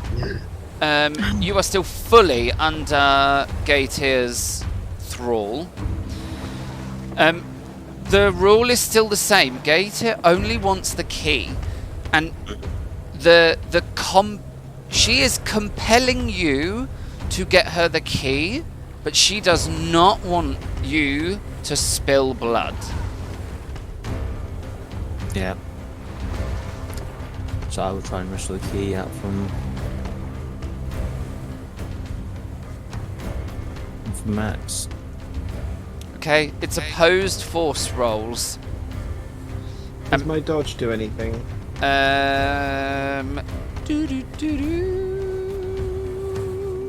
Like, do I get to add my yes. ability modifier? Yeah, so if you do, you can use agility instead of force. It's the same plus. Okay. But because you're trying to dodge, you won't get the disadvantage from the key. Okay. Okay. Oh my god. Mate. Oh, it is a draw. So in a draw, I will always rule the person who rolled the most dice is going to win because they have the attribute. They have more of the attributes. So Max, you try and dodge out of the way, but the Colonel. Wait. The Colonel uses some of the combat training to basically disarm you. And in doing so, the Colonel gets... Oh, sorry, I'm looking at the dice the wrong way round. Yeah. I've got 4. Oh, sorry. I'm just going to smile. Everyone in chat, just ignore me. Okay, so, Max, you are able to use the... When you drew out the dagger and you went to slash at the Colonel, you were able to use that motion and that movement to take a step out of the way so that the Colonel even then trying to get hold of the key is not able to. So you still have the key in your hand. Yeah. Elstrid. Yeah.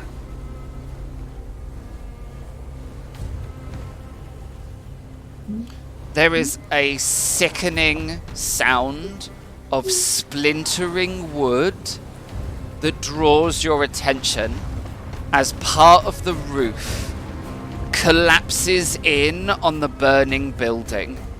Thank you for nightmares. As you are basically reliving an event from your past. And with that, we count down. It's 4 rounds remaining. It's Gætir's turn.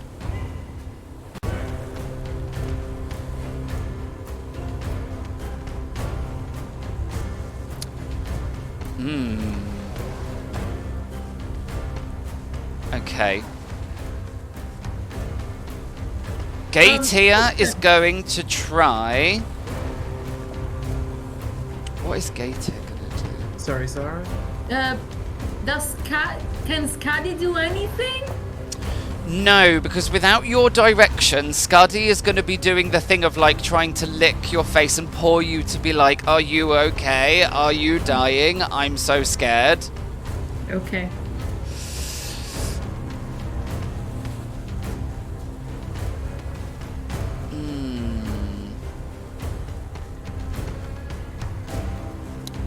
Okay.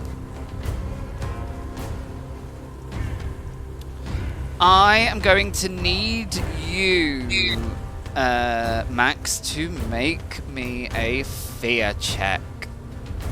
I thought I didn't need to. Oh. Yes! Okay, nice. You are able to resist. So Gætir turns her gaze towards you, but you hold fast. You steel your mind.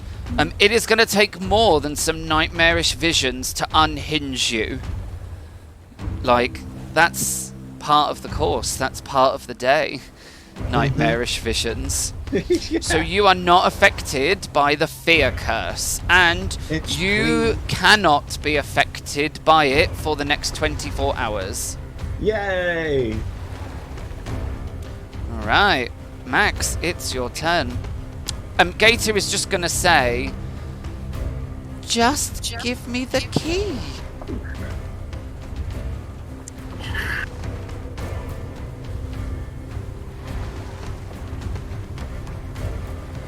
It's your turn, Max. I know. Oh.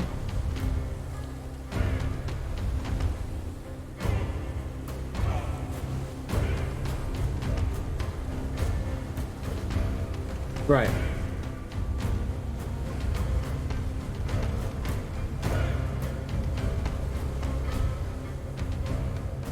I want to try and make a dash for the waterfall.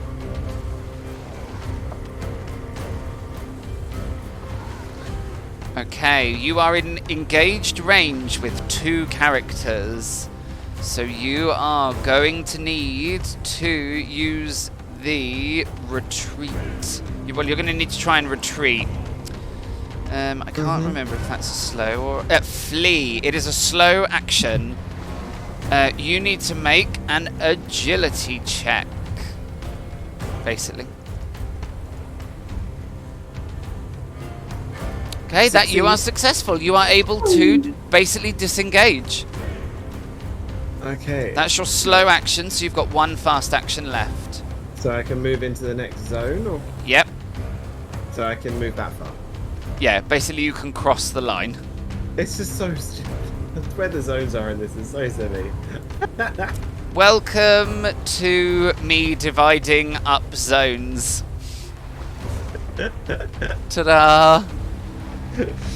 Thinking they'll go the other way around. Well, I actually thought there might not be combat, but That proves me wrong. Should have learned, players. Especially this one. All right, Colonel, get the key. Come on, get the key. Yeah, so I'll move. This on to his side. beautiful woman has Yeah. asked you for the key. Yep. Move up and then find the rest of the key out your hand again. Oh. Okay, this time it is force against force, and you have a -1, Max, because the key is actively struggling to get out of your hand. I succeed. I fail. Again. All right, you've still got hold of the key. When my dice roll is becoming useful.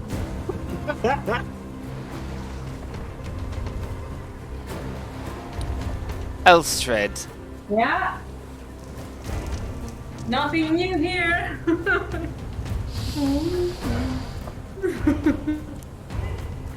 there is Yeah. a Which one of the glass. siblings am I hearing? That's the Glass shatters across one side of the house as the heat inside the building gets too great. Flames explode out as oxygen pours in. They envelop the front of the house, and you feel the burning heat on your face, and you see flickering of firelight behind your closed eyelids. You have 3 rounds. It's Gætir's turn. She is going to use her water weird ability to move right in front of the waterfall as she works out where you're now trying to get to. Should we do that? Yeah, she can move anywhere within water, and it classes as a single fast movement action. But that's all she can do because it's a special feature. So, Max, it's your turn. Oh, she is going to say, I guard the gate.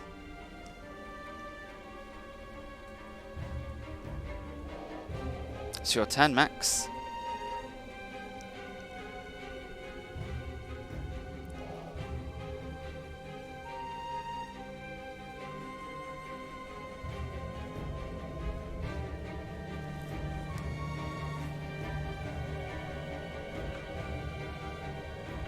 Tick tock, tick tock.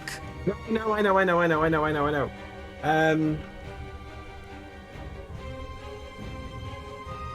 If I give you the key, will you release both of my friends? I already made the promise. Take it. Oh. He just drops it on the floor. He's like, no, I'm not. Like, he can see Elstrid is Okay. slowly losing her The grip. moment you let go of the key, Gætir's hold over the Colonel vanishes. She just lets go.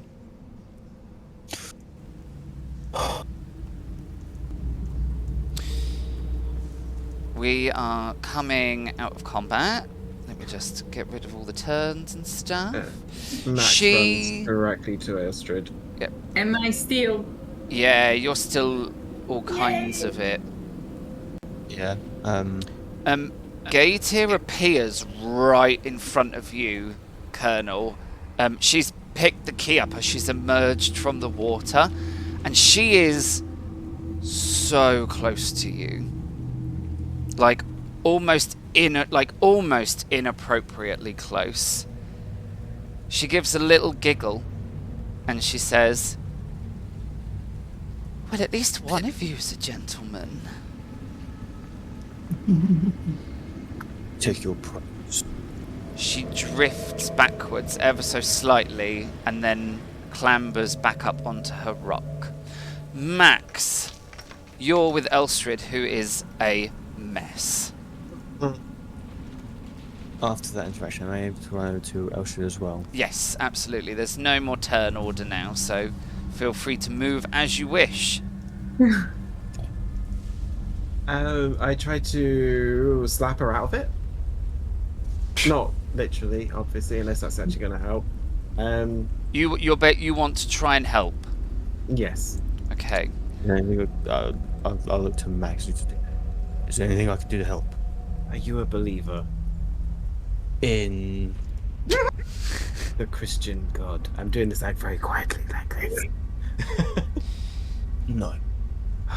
I need an inspiration check from you, Max. It is inspiration that is needed to stabilize someone who is broken from a mental critical injury. Okay.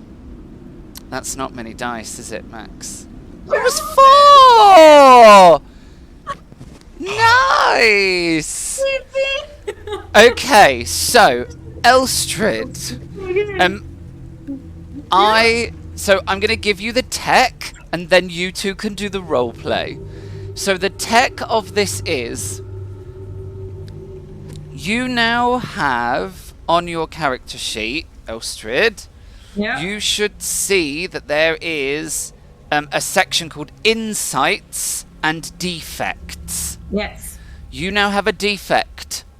Okay. Okay, so if you do if you click on the plus, it should add a Yep. row. Yep. Your defect is called regression. Okay. And it reduces your learning attribute by 2. Wow. And I mean, my learning was already 0, so. Whoo! Okay, Can it go into minus? that's not great. It would mean that you're only going to roll like 1 dice One because it's logic and it's 2. So yeah, that's quite damaged. That's quite damaged your My logic. your learning. But you are going to. You also remove on your character sheet. So on your mental conditions, untick the one that says broken because you are no Cool. longer broken. Okay. And now I will let you two roleplay this out. I mean, Elsie just comes out like she was underwater, like, and she just grabs whoever is in front of her, which I'm assuming is Max, like, what? Where? What? Astrid, wherever you were, whatever you were seeing, it was not real. Max? It was Gætir. She is able to take people under her hold. Unfortunately, the Colonel also succumbed. What? What? I was on the ground, so Esther just stands up and look towards Gætir. Did you enjoy that? Was it your fun making it this? Making me relive the worst memory I've got? Did you enjoy that? Enjoy? It's my duty. I am the guardian. I defend the hall under the mountain from intruders. I know not who you are. You come into my home. You have the key. You fire upon me. You took over my friend. Was I not supposed to defend him? As you defend your place? Then we were both defending something we love. And are therefore both guilty. And innocent at the same time. Gætir. I'll just put my hand on Elstrid's shoulder. This is no problem, we can win. I don't want to win. There was nothing to win. We were trying to help. We were trying to understand what was going on here, and maybe it was on me. Maybe I shouldn't. I was trying to help a friend, I was trying to help you, and that was probably not the choice that I should have made, but we don't live on if and maybe. You did exactly what I would have done. I wouldn't have done anything different. Well, I am a little disappointed, I must admit. The manners of the sighted ones have gone down, down, down. You people used to be so polite. Gætir, Yes? if you are trying to protect the hold, are you able to read human runes? I can read everything. Perfect. Please have a. This is why we came, and I present out the letter. She is gonna drift over towards you, this time like walking over the surface of the water as if it was the ground. Mm-hmm. When she arrives, she is going to take the letter from you and give you back the key. Oh. And she looks at the letter, and then she folds the letter and she hands it back to you. She kind of like holds it out in both of her hands. She's still humanoid, so she's got human hands. Thank you. May we now enter into the hall that we have been invited into? One last test. And if you succeed,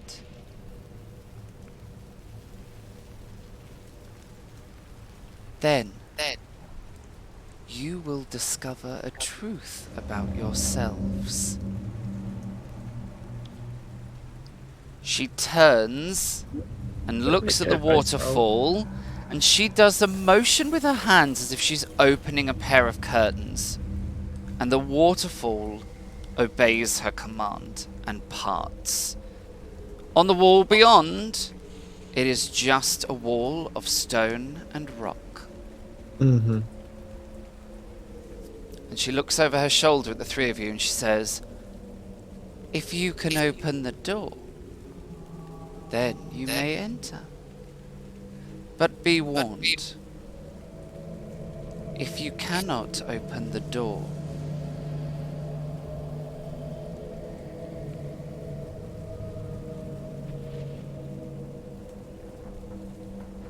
Then what? I think just behold. Beware. then you will not be worthy." This is a Mjolnir situation. Thank you. My friends, I believe we must look for the keyhole that we were looking for previously. I wonder if it could be the same way we did previously. Via reflection. Indeed. Let us try. Yeah. Okay, let's go. Just gonna wander past her, give her the side eye. I'm just gonna step for a second. I'm not gonna stop, look at her, and just keep on going.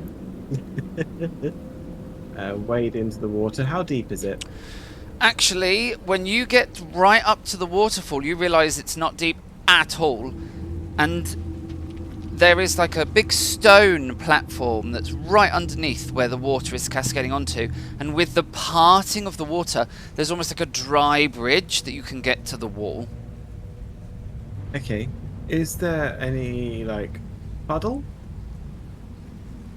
No, there's no puddle on the stone. It's very, very smooth because it's been beaten by the waterfall. So it's been beaten smooth. So there's no puddle, but it is wet. I'm going to draw my saber and use a reflection of the saber to look around on the wall. Good idea. I'm just gonna look at the wall to see if there's anything. Kind of like, solitary mountain and sea. Thank you. When you look in the reflection of your saber, the wall is not the same. The entire surface of this cliff face is covered in the most intricate carvings you have ever seen. They blow your mind when you gaze upon them. The sheer art and skill that has gone into their generation takes your breath away. And there is undoubtedly a door carved into the wall. I would like to point to where the keyhole is for Max to place the key in. Okay. Max, I think you'll find the keyhole is there. Here? Moving his hand down a bit.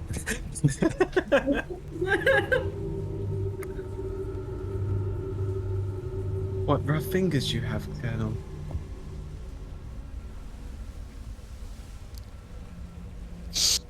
We're gonna finish this with a shipping. Do you insert the key? Yes? Okay. As soon as you slot the key into the rock face, the keyhole becomes visible as soon as the key sort of slots into it. And immediately, blooming out from the keyhole, spirals outwards the carvings of the stone. You see almost like a drop of ink spreading out across the water. You see these patterns appear on the wall in front of you. They show the most beautiful and intricate stone door you have ever borne witness to, any of you. It is otherworldly. The patterns, the spirals, the loops, the infinite intricacies of this carving on the wall, and it takes your breath away. The key doesn't really turn in the door so much as the last of the carvings become visible, the ground begins to tremor gently as the door into the mountain swings open. And it is bang on there that we are going to have our break. We are going to dash away quickly for a little short rest. We're going to roll our hit dice, drink some fluids, get some snacks, and we will be with you back again to discover what lies beyond the door for our adventurers in 10 minutes' time. 10 past 10. We'll see you there. See ya.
welcome back. We have had our short rest. We have consumed some of our rations, rolled our hit dice, and generally tried to recover and recuperate from the tension of that last combat. So, let's bring everybody in together. So, let's get on with the story, because, you know, the tension, the excitement, what is behind the door? So, as the door swings open, there is a tremor on the ground as this huge stone door swings into the mountain. It reveals a room beyond. It is not a cave, as you would have expected, but it is, in fact, a room, carved stone. The floor is carved flagstones set in geometric patterns. There are beautiful columns that rise up through the room, holding up a vaulted ceiling. The walls and ceiling of this room are covered in intricate spiraling designs interspersed with paintings. There is, as you step in, the room is rectangular in shape. At the very opposite side of the room, you see a pair of large wooden double doors. And I mean large. They are clearly made for something or someone that is bigger than you. They are made of a grey, almost silver wood with fixtures that gleam in silver. The hinges, the door handles, the rivets, the batting on the door, all of it is seemingly made of silver on this pale grey wood.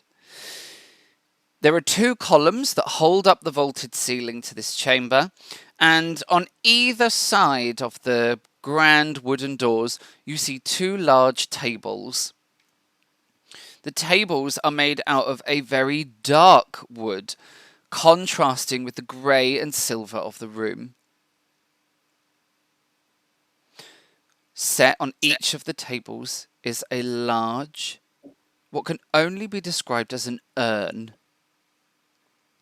It's like a massive vase.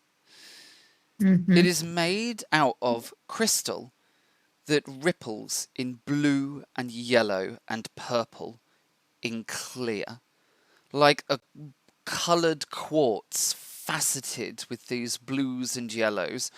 But they stand empty upon the tables. Behind the tables, on the walls, hang two banners, and they match.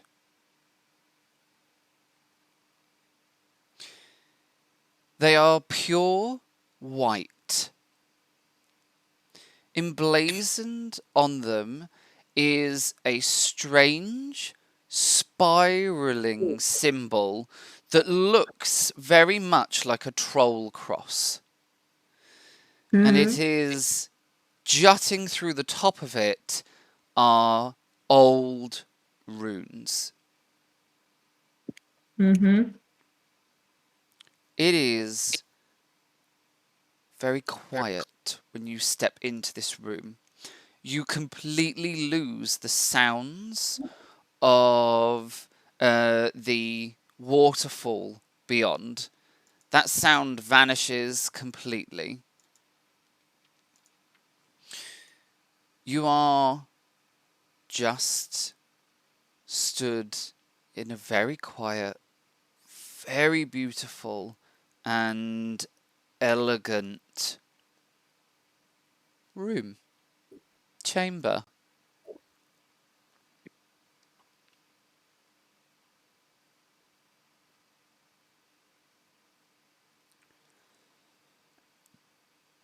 Is there a layer of dust or anything in here?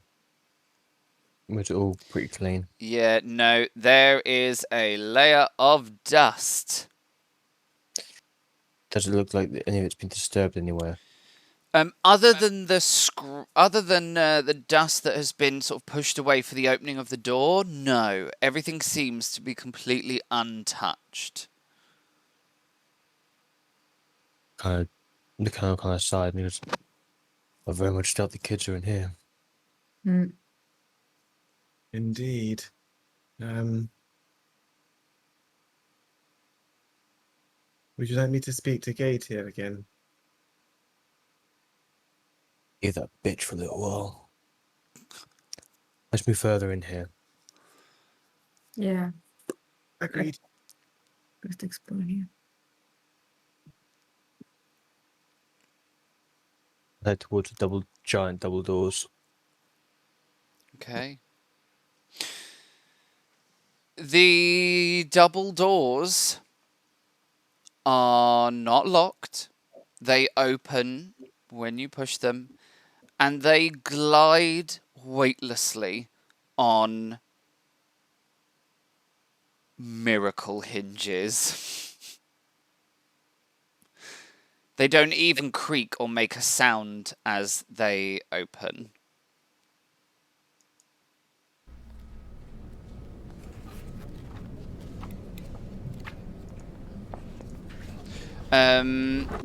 It is another large chamber in the room beyond.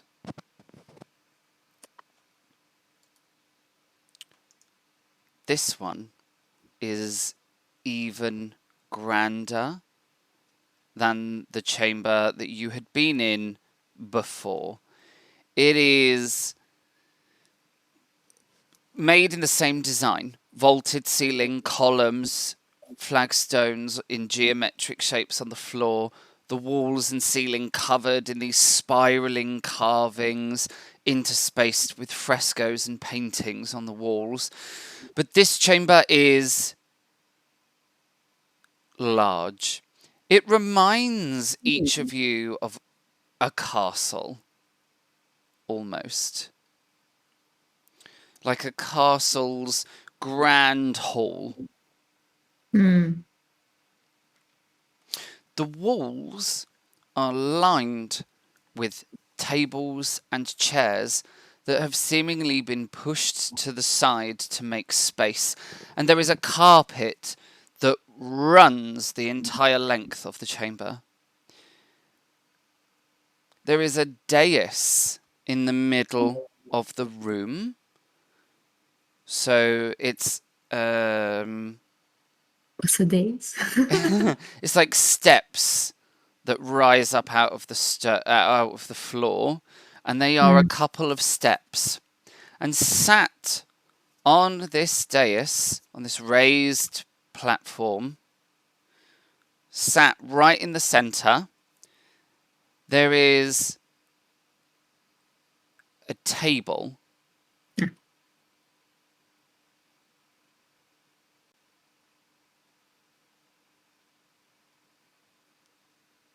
It is a round table.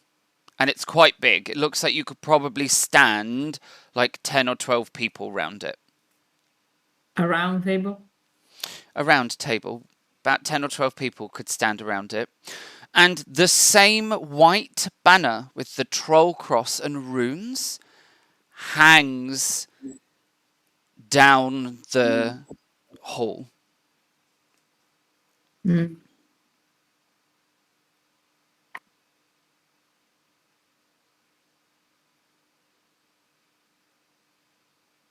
Max, do you recognise that symbol at all? Do I recognize the symbol? It is composed of a troll cross. I only ask because the colonel doesn't know. It's composed of a troll cross. This is a very traditional. This is a very traditional folk symbol that is supposed to protect the wearer from trolls. Yeah. Yeah, the one that we like. The Yeah, one we you showed. saw one in Inga's Yeah. house. Yeah. Would I recognize the fact it's a bind rune?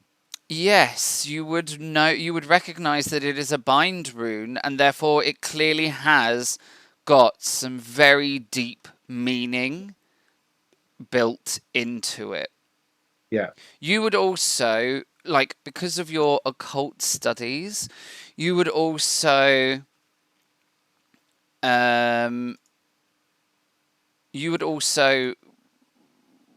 be able to break down what runes are in it. Yeah. So I'd be able to understand Yeah. the individual, but Yeah. so And it's Tia, Otala, and Answers. yeah. T-O-A.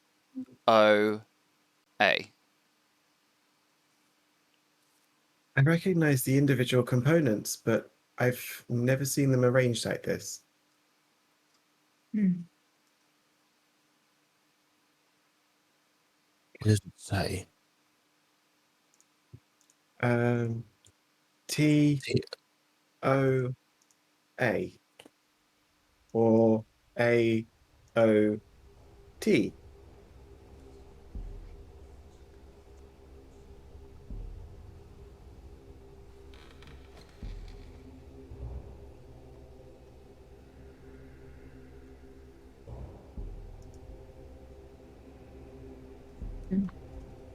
There are doors that lead out of the hall.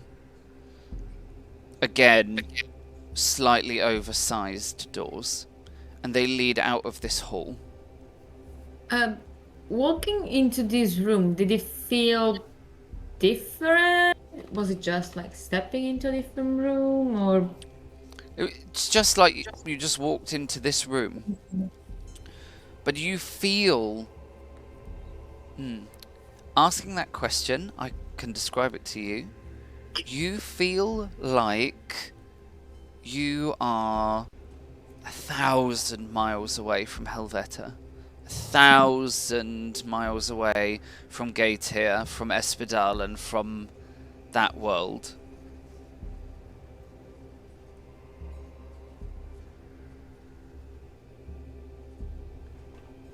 is there anything else of writing anywhere in the room? No, so there's... Even, You've like got... an incision on the side of the table, like graffiti style. No, there is nothing on the top of the table at Okay. all. Lancelot was here. Yeah, I was thinking the same. As you kind of walk further into the room, the table had obscured it from your sight, the dais and the table. Okay. At the very far end of the hall, there is what can only be described as a throne. The spiraling, beautiful stone carvings seem to spill out of the wall and create this beautiful, flowing chair. All made out of stone, the same stone as the walls, the floor, the columns. It almost looks like this room was made in reverse. Like it was carved out to look like this room rather than built in. Yeah. Okay. Is the chair designed for a human? Or like the giants of the door? It is larger than a human would need. It's not giant. We're not talking huge, gigantic. Yeah. We're not talking Etin or, the giants of old and of myth and legend. Think like everything in this room seems to have been made for someone that was like 7 foot high, 7.5 foot high. Not 12. So it's like a standard throne. No, because the throne has clearly been made grand for someone who would have been 7 foot high. So it's Okay. like it looks, everything here, it just looks a bit too big. Mm-hmm.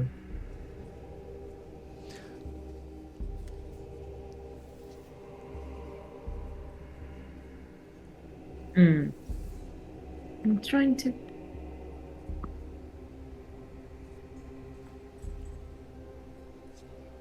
You said that there are other doors, right? Yeah, there are other doors that lead out of the hall. Do we hear anything coming from those? Nope. Well, we might as well explore whilst we're here. Yeah, Yeah. but I would say to be careful, because if the entrance for, let's say, on our side was protected by Gætir, there may be something similar waiting for us on these other ends. Let's stick together for that reason. Yes. I guess we go to the closest one and we see if it's open.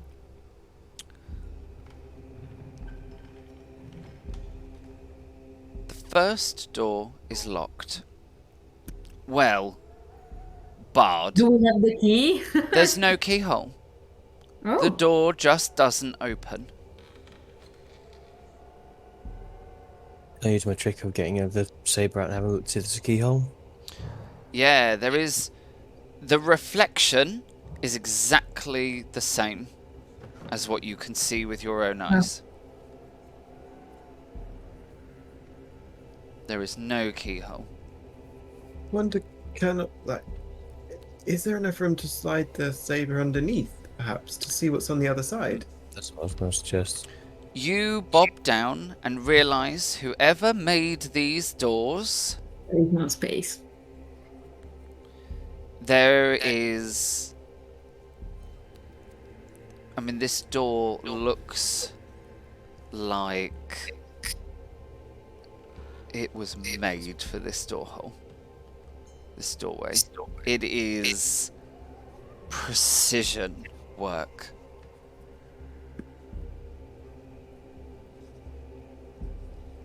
Okay. I guess we go to the next one. And the same again. This door doesn't open. Okay. There are 6 doors that lead out of the hall. Mm-hmm. You try 5 of them to no avail. They do not open. So there's 6 doors in total, only the one No, we so came there's to- 6. There's 3 on either side of the hall. Okay. And you've tried 5. The final door in the hall opens.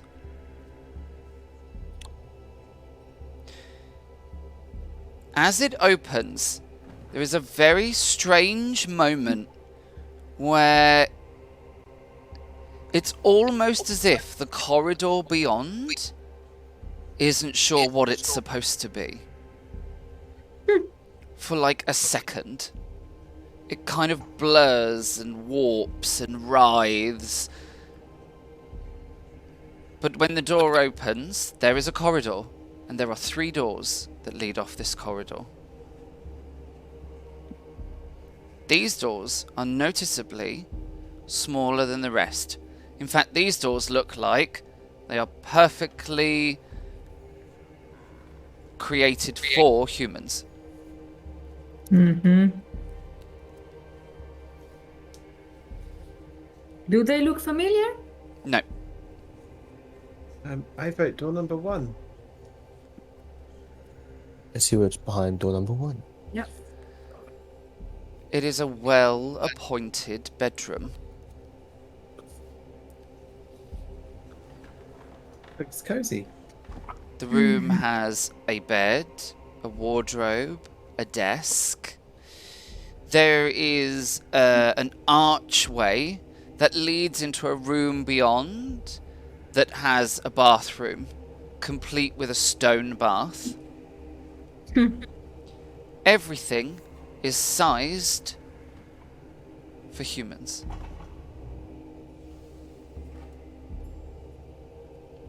Does it look lived in? No. It doesn't look like anyone has ever touched it. Okay.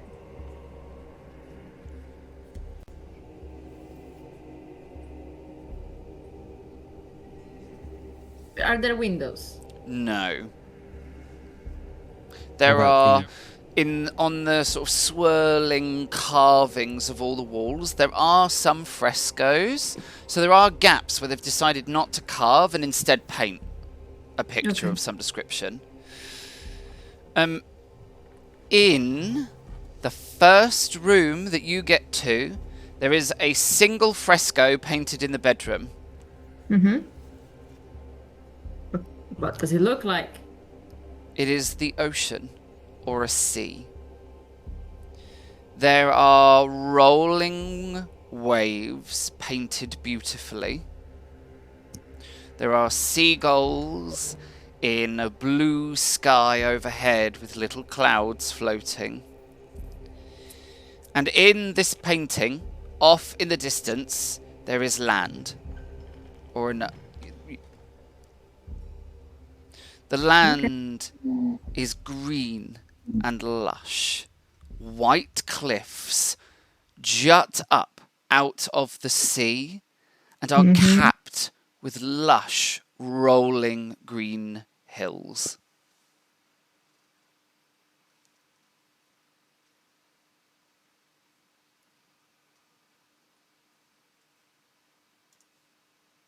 I stand looking at the painting for some time. Does it look familiar to me? Yes.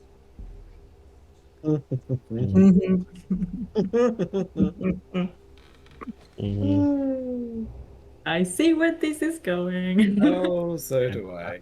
I felt that straight away as I saw 3 doors. Yeah.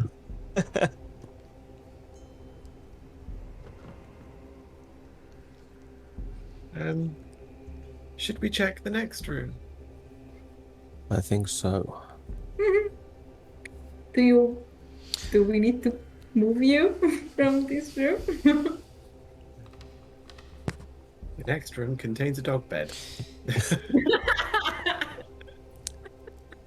In the next 2 rooms, you find identical rooms beyond. The difference is the painting.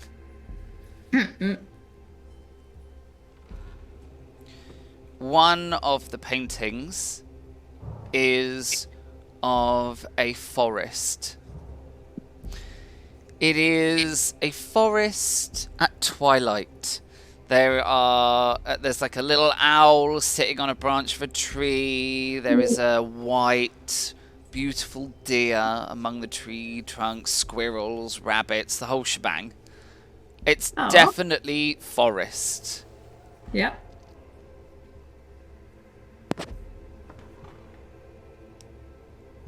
The final room does not have a painting in it. Instead of a painting, there is a shelf.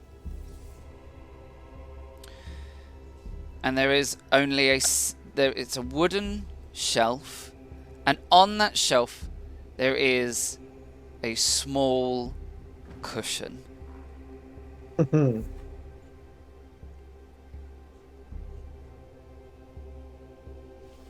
There is space on either side of the cushion. There looks to be enough space to put maybe candlesticks and maybe you might get like 1 or 2 other things on the shelf as well.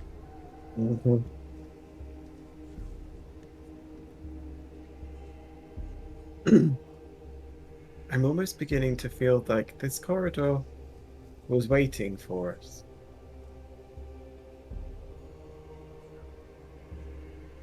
Oh, I. Yeah. Though these lodgings are much nicer than what I'm usually accustomed to. I guess if I cannot have the real forest, the frescoes is the closest I can get. You just have to go through Gætir in order to be able to get back to the woods.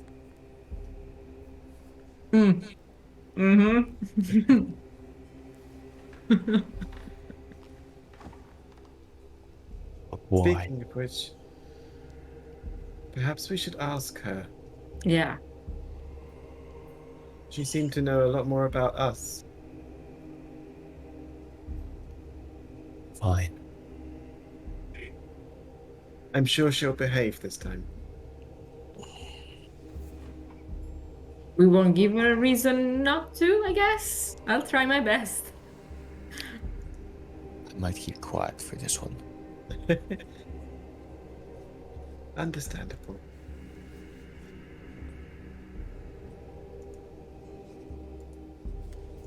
Okay. We start heading back to the waterfall. Yeah. Yeah. Alright, absolutely. Oh yeah, I didn't ask. Scotty's still with me, right? She didn't Yeah. like stop. Okay, No, followed you in. cool. I keep forgetting. I need to remember. I have a fluffy pet companion with me. I'll have to make you a special token. Yeah, that could help. Other than the post-it note that I attached right there to say remember. I'll make you a token. Now, when you come out of the corridor and into the Great Hall, you turn and come into the first chamber that you had entered into. Yep. As you walk through the wooden doors, on the wall opposite, there is like a carving of the door, but it's closed. And it doesn't really look like a door. It looks more like a carving sort of telling you there's a door. As you get closer, however, there is a rumble. The carvings become deeper, more intricate. They spread out just a little bit, and the door swings open. The very quiet, muffled sound of waterfall comes in through the door, as if it was miles away.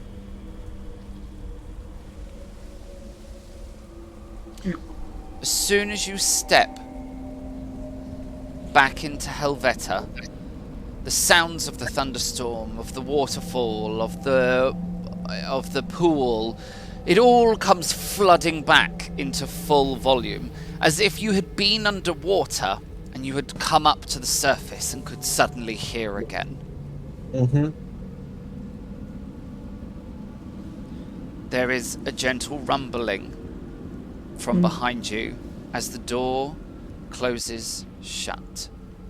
The whole wall reappearing as just a cliff face. Gætir is sitting on the rock in the middle of the pool in the archway, and when you come out, and she says, "Well, that was quick."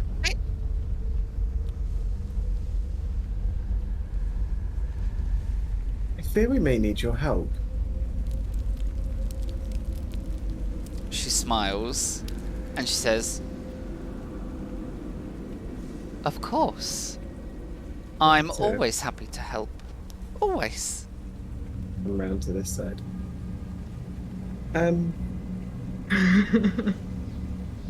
A few questions we have. We'll play a game. You ask a question, I'll ask a question. Oh, okay. Do you know where the missing children are from the village nearby? Yes.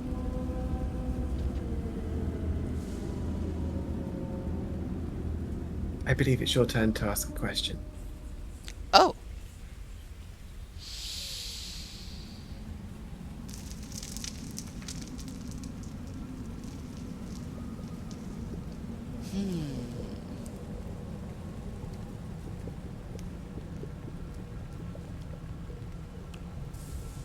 What would you rather? Knowledge or power? Knowledge. It's your turn. Are you able to tell us where the children are? Yes.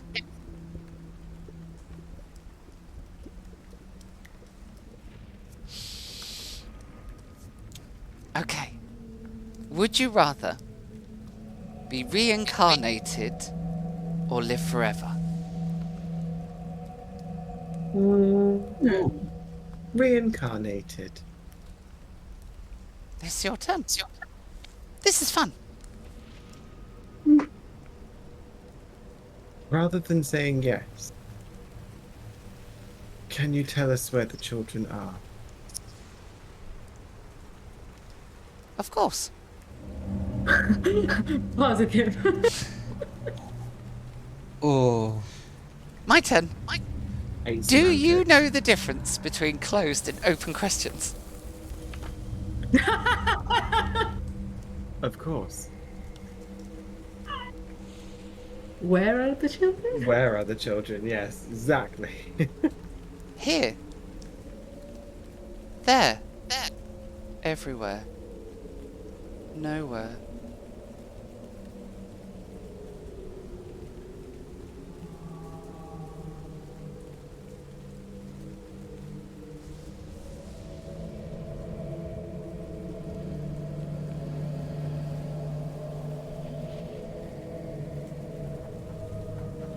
I believe it's your turn. I believe it is too.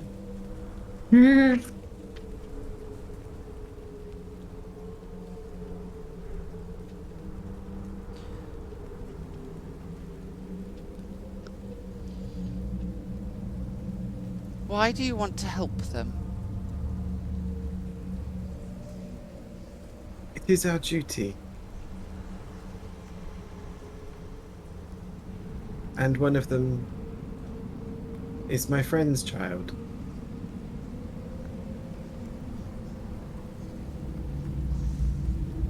What took the children?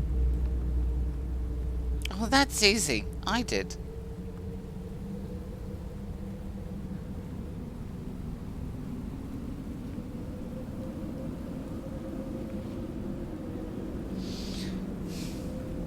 You said duty. It was your duty to help them. Like my duty to guard the door. Who gave you that duty? I did. It is a noble cause. We look out for those we love. Or those we consider friends.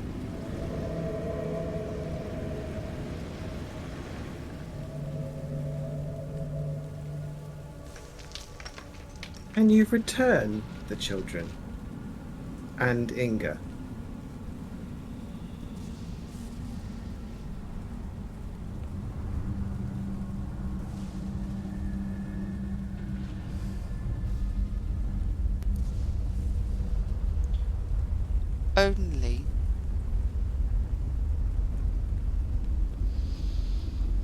Only if I am asked to do so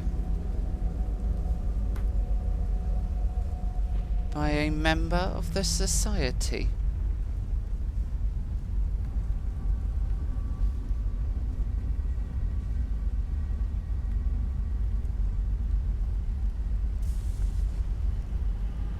Frantically reading the letter to see if it's in the letter. Okay, I'll just ask. What is the society?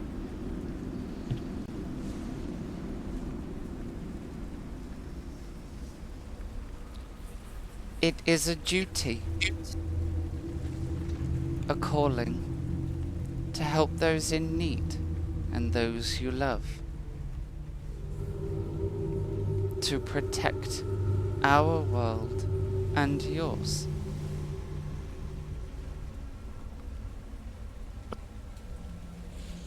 They're very much like the duty we already carry.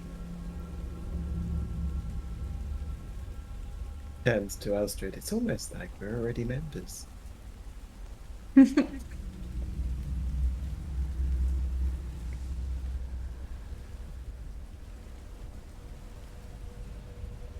I believe you need to ask a question.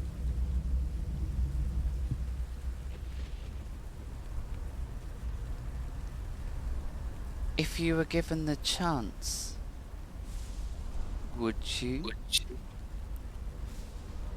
Would you join? Would you take up that mantle? Gætir hasn't seen a member of the society in a very long time.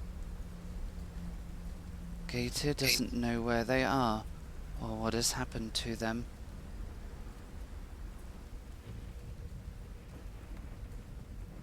If it were up to me, then yes. Yes. Yes.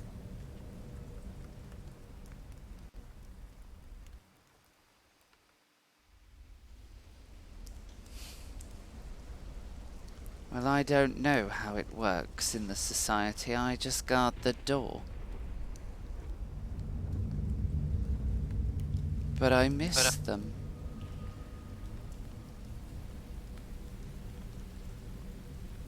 If we were able to go through the door, does that mean we are members of the society? We're worthy. She points at Elstrid and she says, "That. It means you are worthy. It means that you are the right people. The door will only open for the right kinds of people. The worthy, the chosen.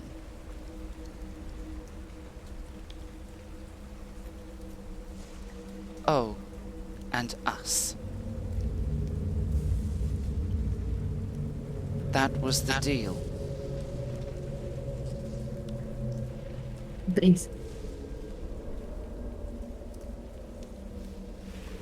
Hmm?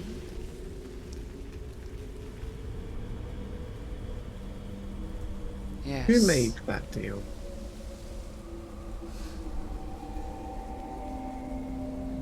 The first ever members of the society.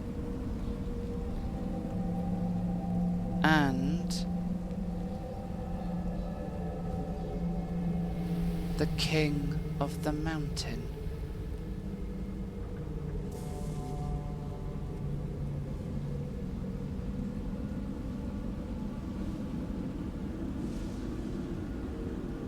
Was Dr. P. Gint a member of the society? The Gint family have been members since the beginning. Oh no. It was a Gint that made the first deal.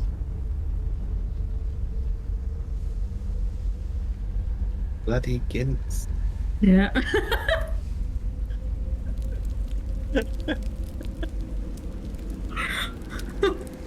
And now they are all gone. And I don't know where they are. We only have this letter. I wonder if we should venture back into the hall Yeah. I mean, and it maybe does, proclaim? yeah, it does say discover who you truly are. So the fact that we got there may be, you know, signing of the contract. We got there, we got in, and our rooms are there. We unlocked the door. We need to unlock the potential, I guess. Then let us venture back in. Yeah. I'm guessing we got the key back. Yeah, you have the key. Who was on key duty? It's probably with the lucky rabbit's foot and all sorts that's in my pockets. Of course. If I die, that's it. You've got like bucket loads of shit that's gonna come out of my jacket. Yeah. Okay. Should we? Has the waterfall still been parted? Yeah. Perfect. In, out, in, out. If we're not lucky, we'll shake it all about. What? We I think I've heard some children singing that nursery rhyme. You are very strange indeed for mortals. Rude. Well, thank you for your Strange. help. Odd. Aren't we all? You remind me very much of them. We shall take that as the compliment that you mean it to be. Or as the insult it might have been meant as. I always look to the positive as much as I can. Colonel, could you take out that lovely shiny big saber of yours, please? Of course I can. I will pull my saber out from my trousers.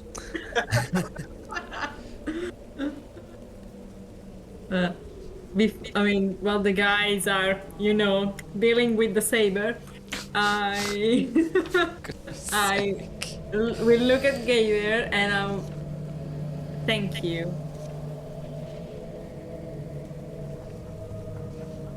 for your help. Don't say thank you yet. Well, you helped us, so it's only fair that I thank you for it. And, well, I won't apologize for defending a friend, but next time, maybe will be different. Thank you for teaching me that.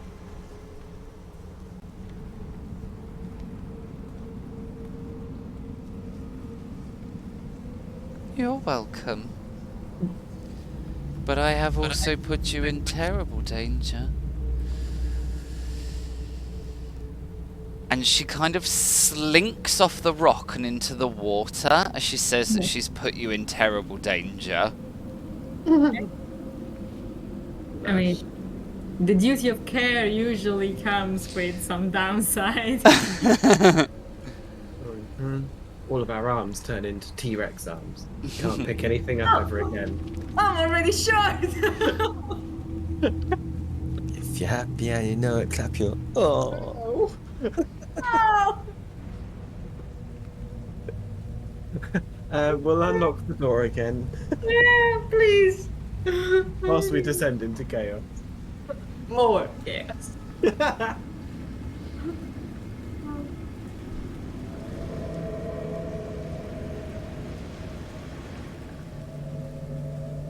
Yeah, I will rejoin the boys. Okay. The door does not skimp out on its fabulous opening process the second time around, and it is no less breathtaking in its beauty and complexity as it swings open, revealing the two-columned chamber.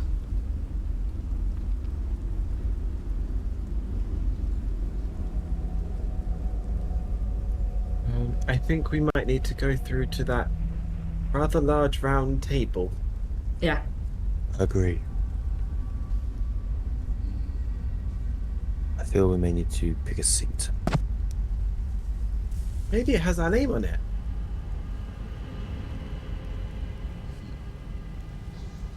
I mean, it had the bedrooms, so yeah. Something that links us to the chair. A feeling, perhaps. Unless we go full on Kingsman and we need to find specific names and specific tasks. I'm not Galahad. As you enter into the grand hall and you kind of go up towards the round table again, there still is nothing upon the table. It is still empty. Okay. Someone give me an investigation roll. Oh, jeez. Can we all do it since we're all looking? Sure. At least possibly one of us will get it. Since Scad is with me, but I don't think that's more like her No. speed. Not me. Oh, wow. Oh dear. You get to roll 1 dice, so Okay. you'll How do I need to do? you'll need to add 1 in as a modifier because it's Okay. telling us that you don't have any dice because I mean, don't get me wrong. you're a mess. That makes sense. Yeah, I mean. Okay. It is just a round table on a stone dais. There is nothing here. Are there chairs? No. I'm gonna put both. There of my are hands tables and down on the chairs that table. seem to have been put on the sides. Imagine as if there's enough tables and chairs here that the whole hall could be filled as if for a banquet. But they've all been pushed to the sides to just make space, to clear the hall. So I'm gonna put both of my hands down on the table, just in a non-specific spot, and say, we would like to become members of the society. Just see if I. No, nothing happens. Maybe you should sit in the king's chair. I was thinking more like checking out the king's chair. Is there anything that, except the fact that Yes, it there is. On Okay. the king's chair, sitting on the king's chair, there is a scroll. There is a roll of paper. Okay. And it has got a wax seal. It is white paper with a red seal. And the seal matches I'm guessing. the banners. Okay. Should I open this? Okay, I'll open it. Okay. What's that? Roll for initiative as 16 No, trolls no, no. burst through the door. It is quite simple. It's a contract. No, it's not even a contract. It's very, very simple. It has a few lines of text on it.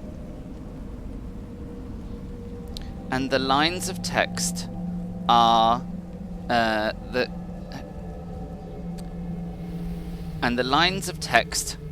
as follows. Do you like me? Tick yes or no? Okay. And 3 times.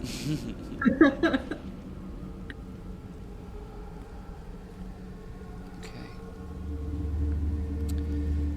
Clear of eye, keen of thought, pure of deed. I swear to put the society before my own ambitions and emotions. My life for my comrades. My life to you.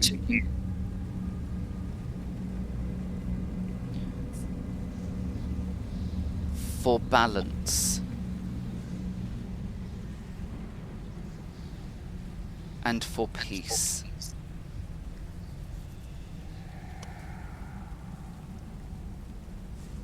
The society before my own ambition and what, sorry? Emotions. Thank you. Ambitions and emotions, my life for my comrades. I pledge Yeah. my life to you. Mm-hmm. For the balance and peace.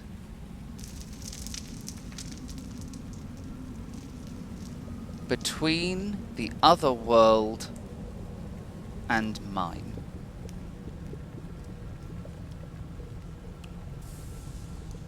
Beware my light. Green Lantern's light. And that's all it says. There's no signature, there's no nothing. It's just beautiful calligraphy with those words. I have this feeling that we need to say this. Absolutely. Should we potentially form a trio? and say it all at the same time? Let's, take a second. I know we all said yes when we thought about this just a second ago, but as Gætir was saying, it will have dangers ahead. This is the work I already do. Me too. Well, I guess different, but yeah. How about you, Colonel? You have faced a life of danger already. It's a life I know well. Would you like a bit more? Do some good. Always. Then a triangle we shall make. I like the enthusiasm. Now, did we all write it down? I missed a lot of it. My writing's not that quick. Oh, don't get me I wrong, should have been kind and written it down for you. Yeah, and stuck it in as a handout for us. Yeah.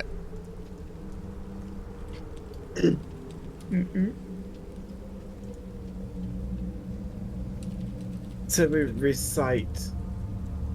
Yeah. Yes. Should we say it towards the throne? Towards the ether. I mean, All around. yeah, I guess. It's just, like usually you pledge, obviously to the cause, but you We should- pledge. We We should stand on kneel. the table. Yeah, kneeling to whom? To the throne.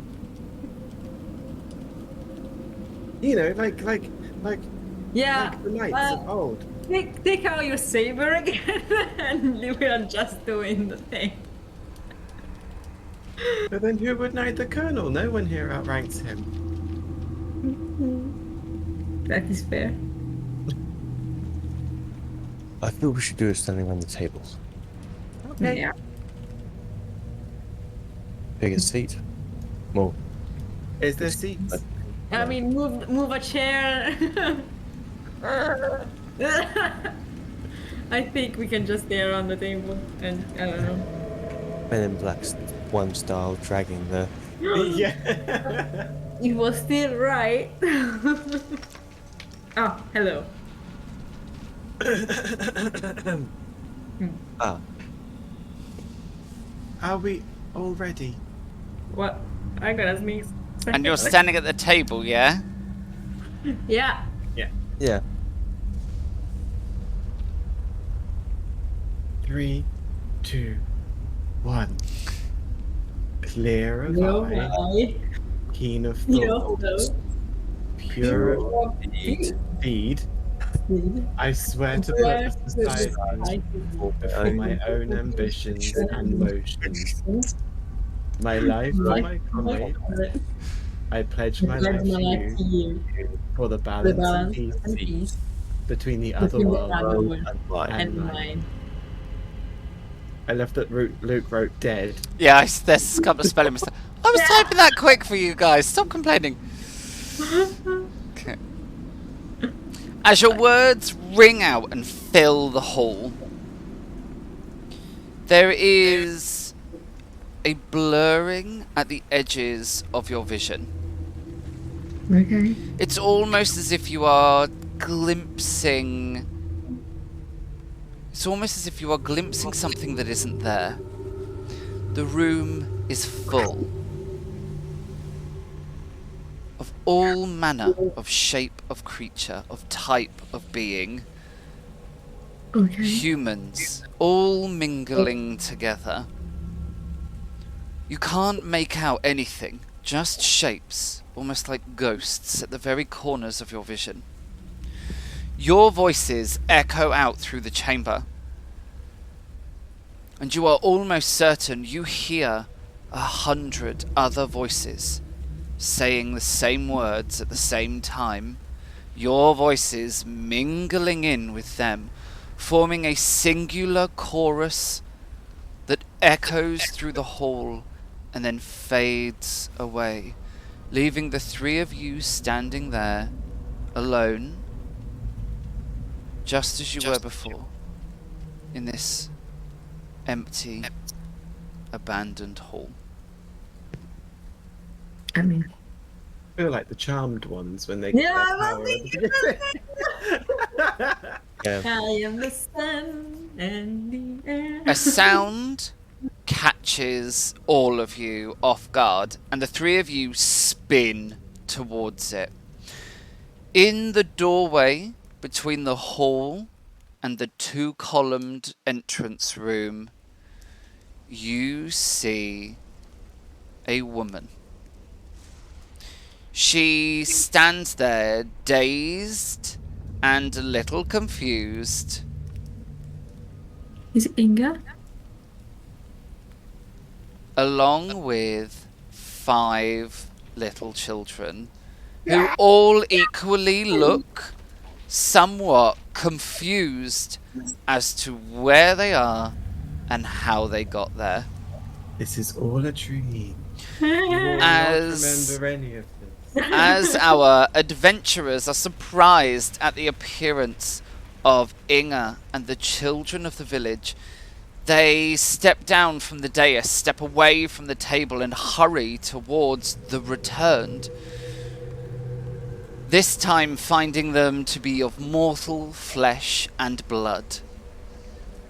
They are safe and well, if not a little confused as to where they are and how they got there. As the hall is filled with the sounds of children and conversation, the sounds of life, it echoes around. It stirs a gentle breeze. We hear jubilation and gratitude.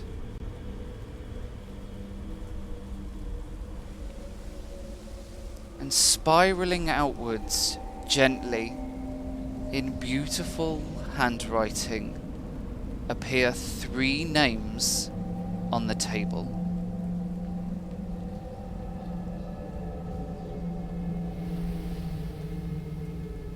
And it is right there that we bring our story to a close. Ta-da! That was amazing. Ta-da! Yay! Oh my god. We found the kids! Yes. Yes! And that is it. That is the end of chapter 1. Oh, this is... I'm just going to leave you guys to just breathe for a bit. I want to say a huge thank you to our cast this evening. The cast of chapter 1. Go on, guys. Tell us who you are. Tell us where to find you. Do the thing.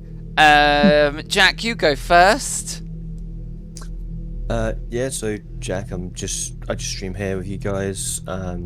It's on Instagram. I am j.m.barber _ the Colonel. I'm not very active on there. I'm trying to get a bit more active and do a bit more stuff on there. So you'll see a bit more stuff going on soon, hopefully. Sarah? Sarah. Sarah. Cool. As I started saying it, I went, Sarah. I was like, oh, I've done it now. I've screwed that up. Oh, wow. How long have I known you for? Wow. So- I am Sarah, and I am obviously now here on Twitch with these guys, and I'm on Instagram as Spikkia, Spikkia. If that's the English spelling again. Yes, you did beautifully. And Mike. Hey, I'm Mike. I am a part-time Twitch streamer, MMikeyB456. You can also find me on Instagram with Mikey's Gamer World, and on thank you very much, Dan, for doing the shout out for my Twitch. You can also find me on Twitter at MikeyB456 as well. Right. Huge thank you to the cast of Chapter 1. Without you guys, I would just be telling some boring story. It is you that bring my stories to life, and for that I am so grateful and so joyful to be able to share all of this with the lovely people on Twitch and YouTube, our lovely audience. This is oh, go on then. I was going to say also a massive thank you to everybody in chat. Yes. Because they're great. And you. Yes. Oh, I'm just here doing my thing. Yeah, I know you're doing your thing, but you created all of this. Ta-da! This is my ugly baby. You had a baby.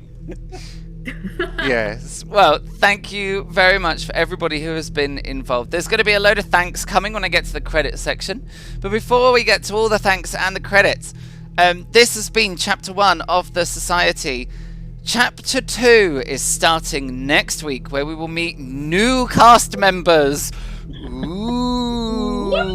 So do tune in next week, where we will be beginning Chapter 2, a new adventure with some more cast. Seeing what dark and ridiculous adventures our new adventurers can get themselves into.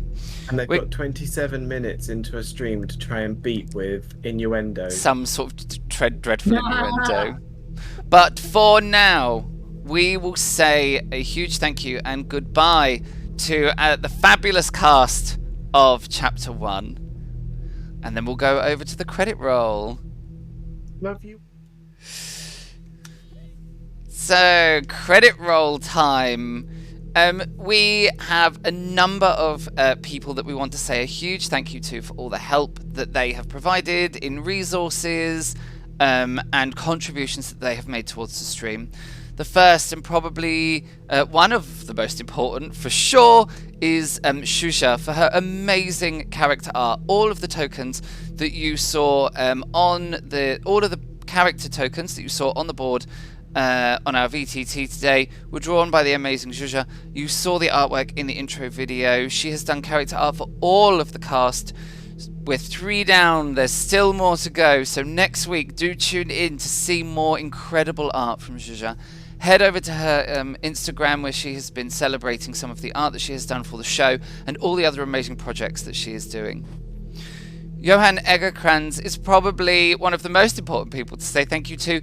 He is the creator of the original Vaesen artbook and all of the beautiful materials that inspired the creation of the Vaesen RPG. He really is the father of the game, and the Gætir token art that you saw today was one of his amazing creations. Free League Publishing then go hand in hand. They are the creators of the Vaesen RPG and the publishers of all of the amazing game content. Head over to freeleaguepublishing.com to see the games that are available, including Vaesen and their other suite of amazing games. Roll20 has been our virtual tabletop, and we have used the character sheets, the dice, and the amazing dynamic lighting features. Tabletop audio. The amazing ambient sounds that you have heard and the soundtracks throughout tonight's stream have come from Tabletop Audio via the Roll20 jukebox. Head over to their website to hear more and include them in your games. The amazing Kevin MacLeod is another one of the musical artists that has contributed to the stream via the Roll20 jukebox. The virtual tabletop maps were created by myself on Dungeon Fog. You can head over there and use all of their amazing assets to create maps of your own. The OBS overlays were created by myself using the Vinahand ITC font and the Valhir runic translator. And lastly, the intro music was made by myself using Music Maker Jam. I want to say a huge thank you to everybody who has been involved in the show, cast, crew, all the supporting people who have helped me in producing Chapter 1. It is a massive achievement and triumph for the Society to complete the first chapter of what we hope will be an ongoing and fantastic campaign of dark and terrible tales. So, we're going to raid out for everyone on Twitch. I'm going to do my medium thing where I hear voices in my head that say rude words and try and get me to say them out loud. /raid, I've already got this bit learnt.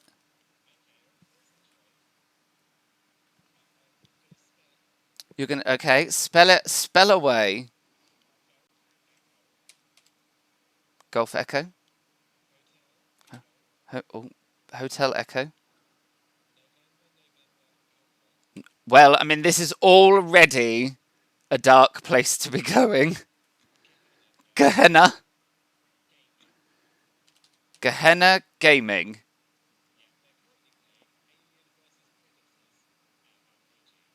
Oh, amazing.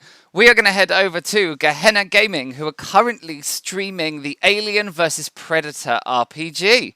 So I'm going to hit the raid button. Hopefully that will make things do things. Aha! Stuff is happening. Fabulous. All right. I'm going to say one last thank you, and I hope to see you all next week for the beginning of Chapter 2 and more of the Society.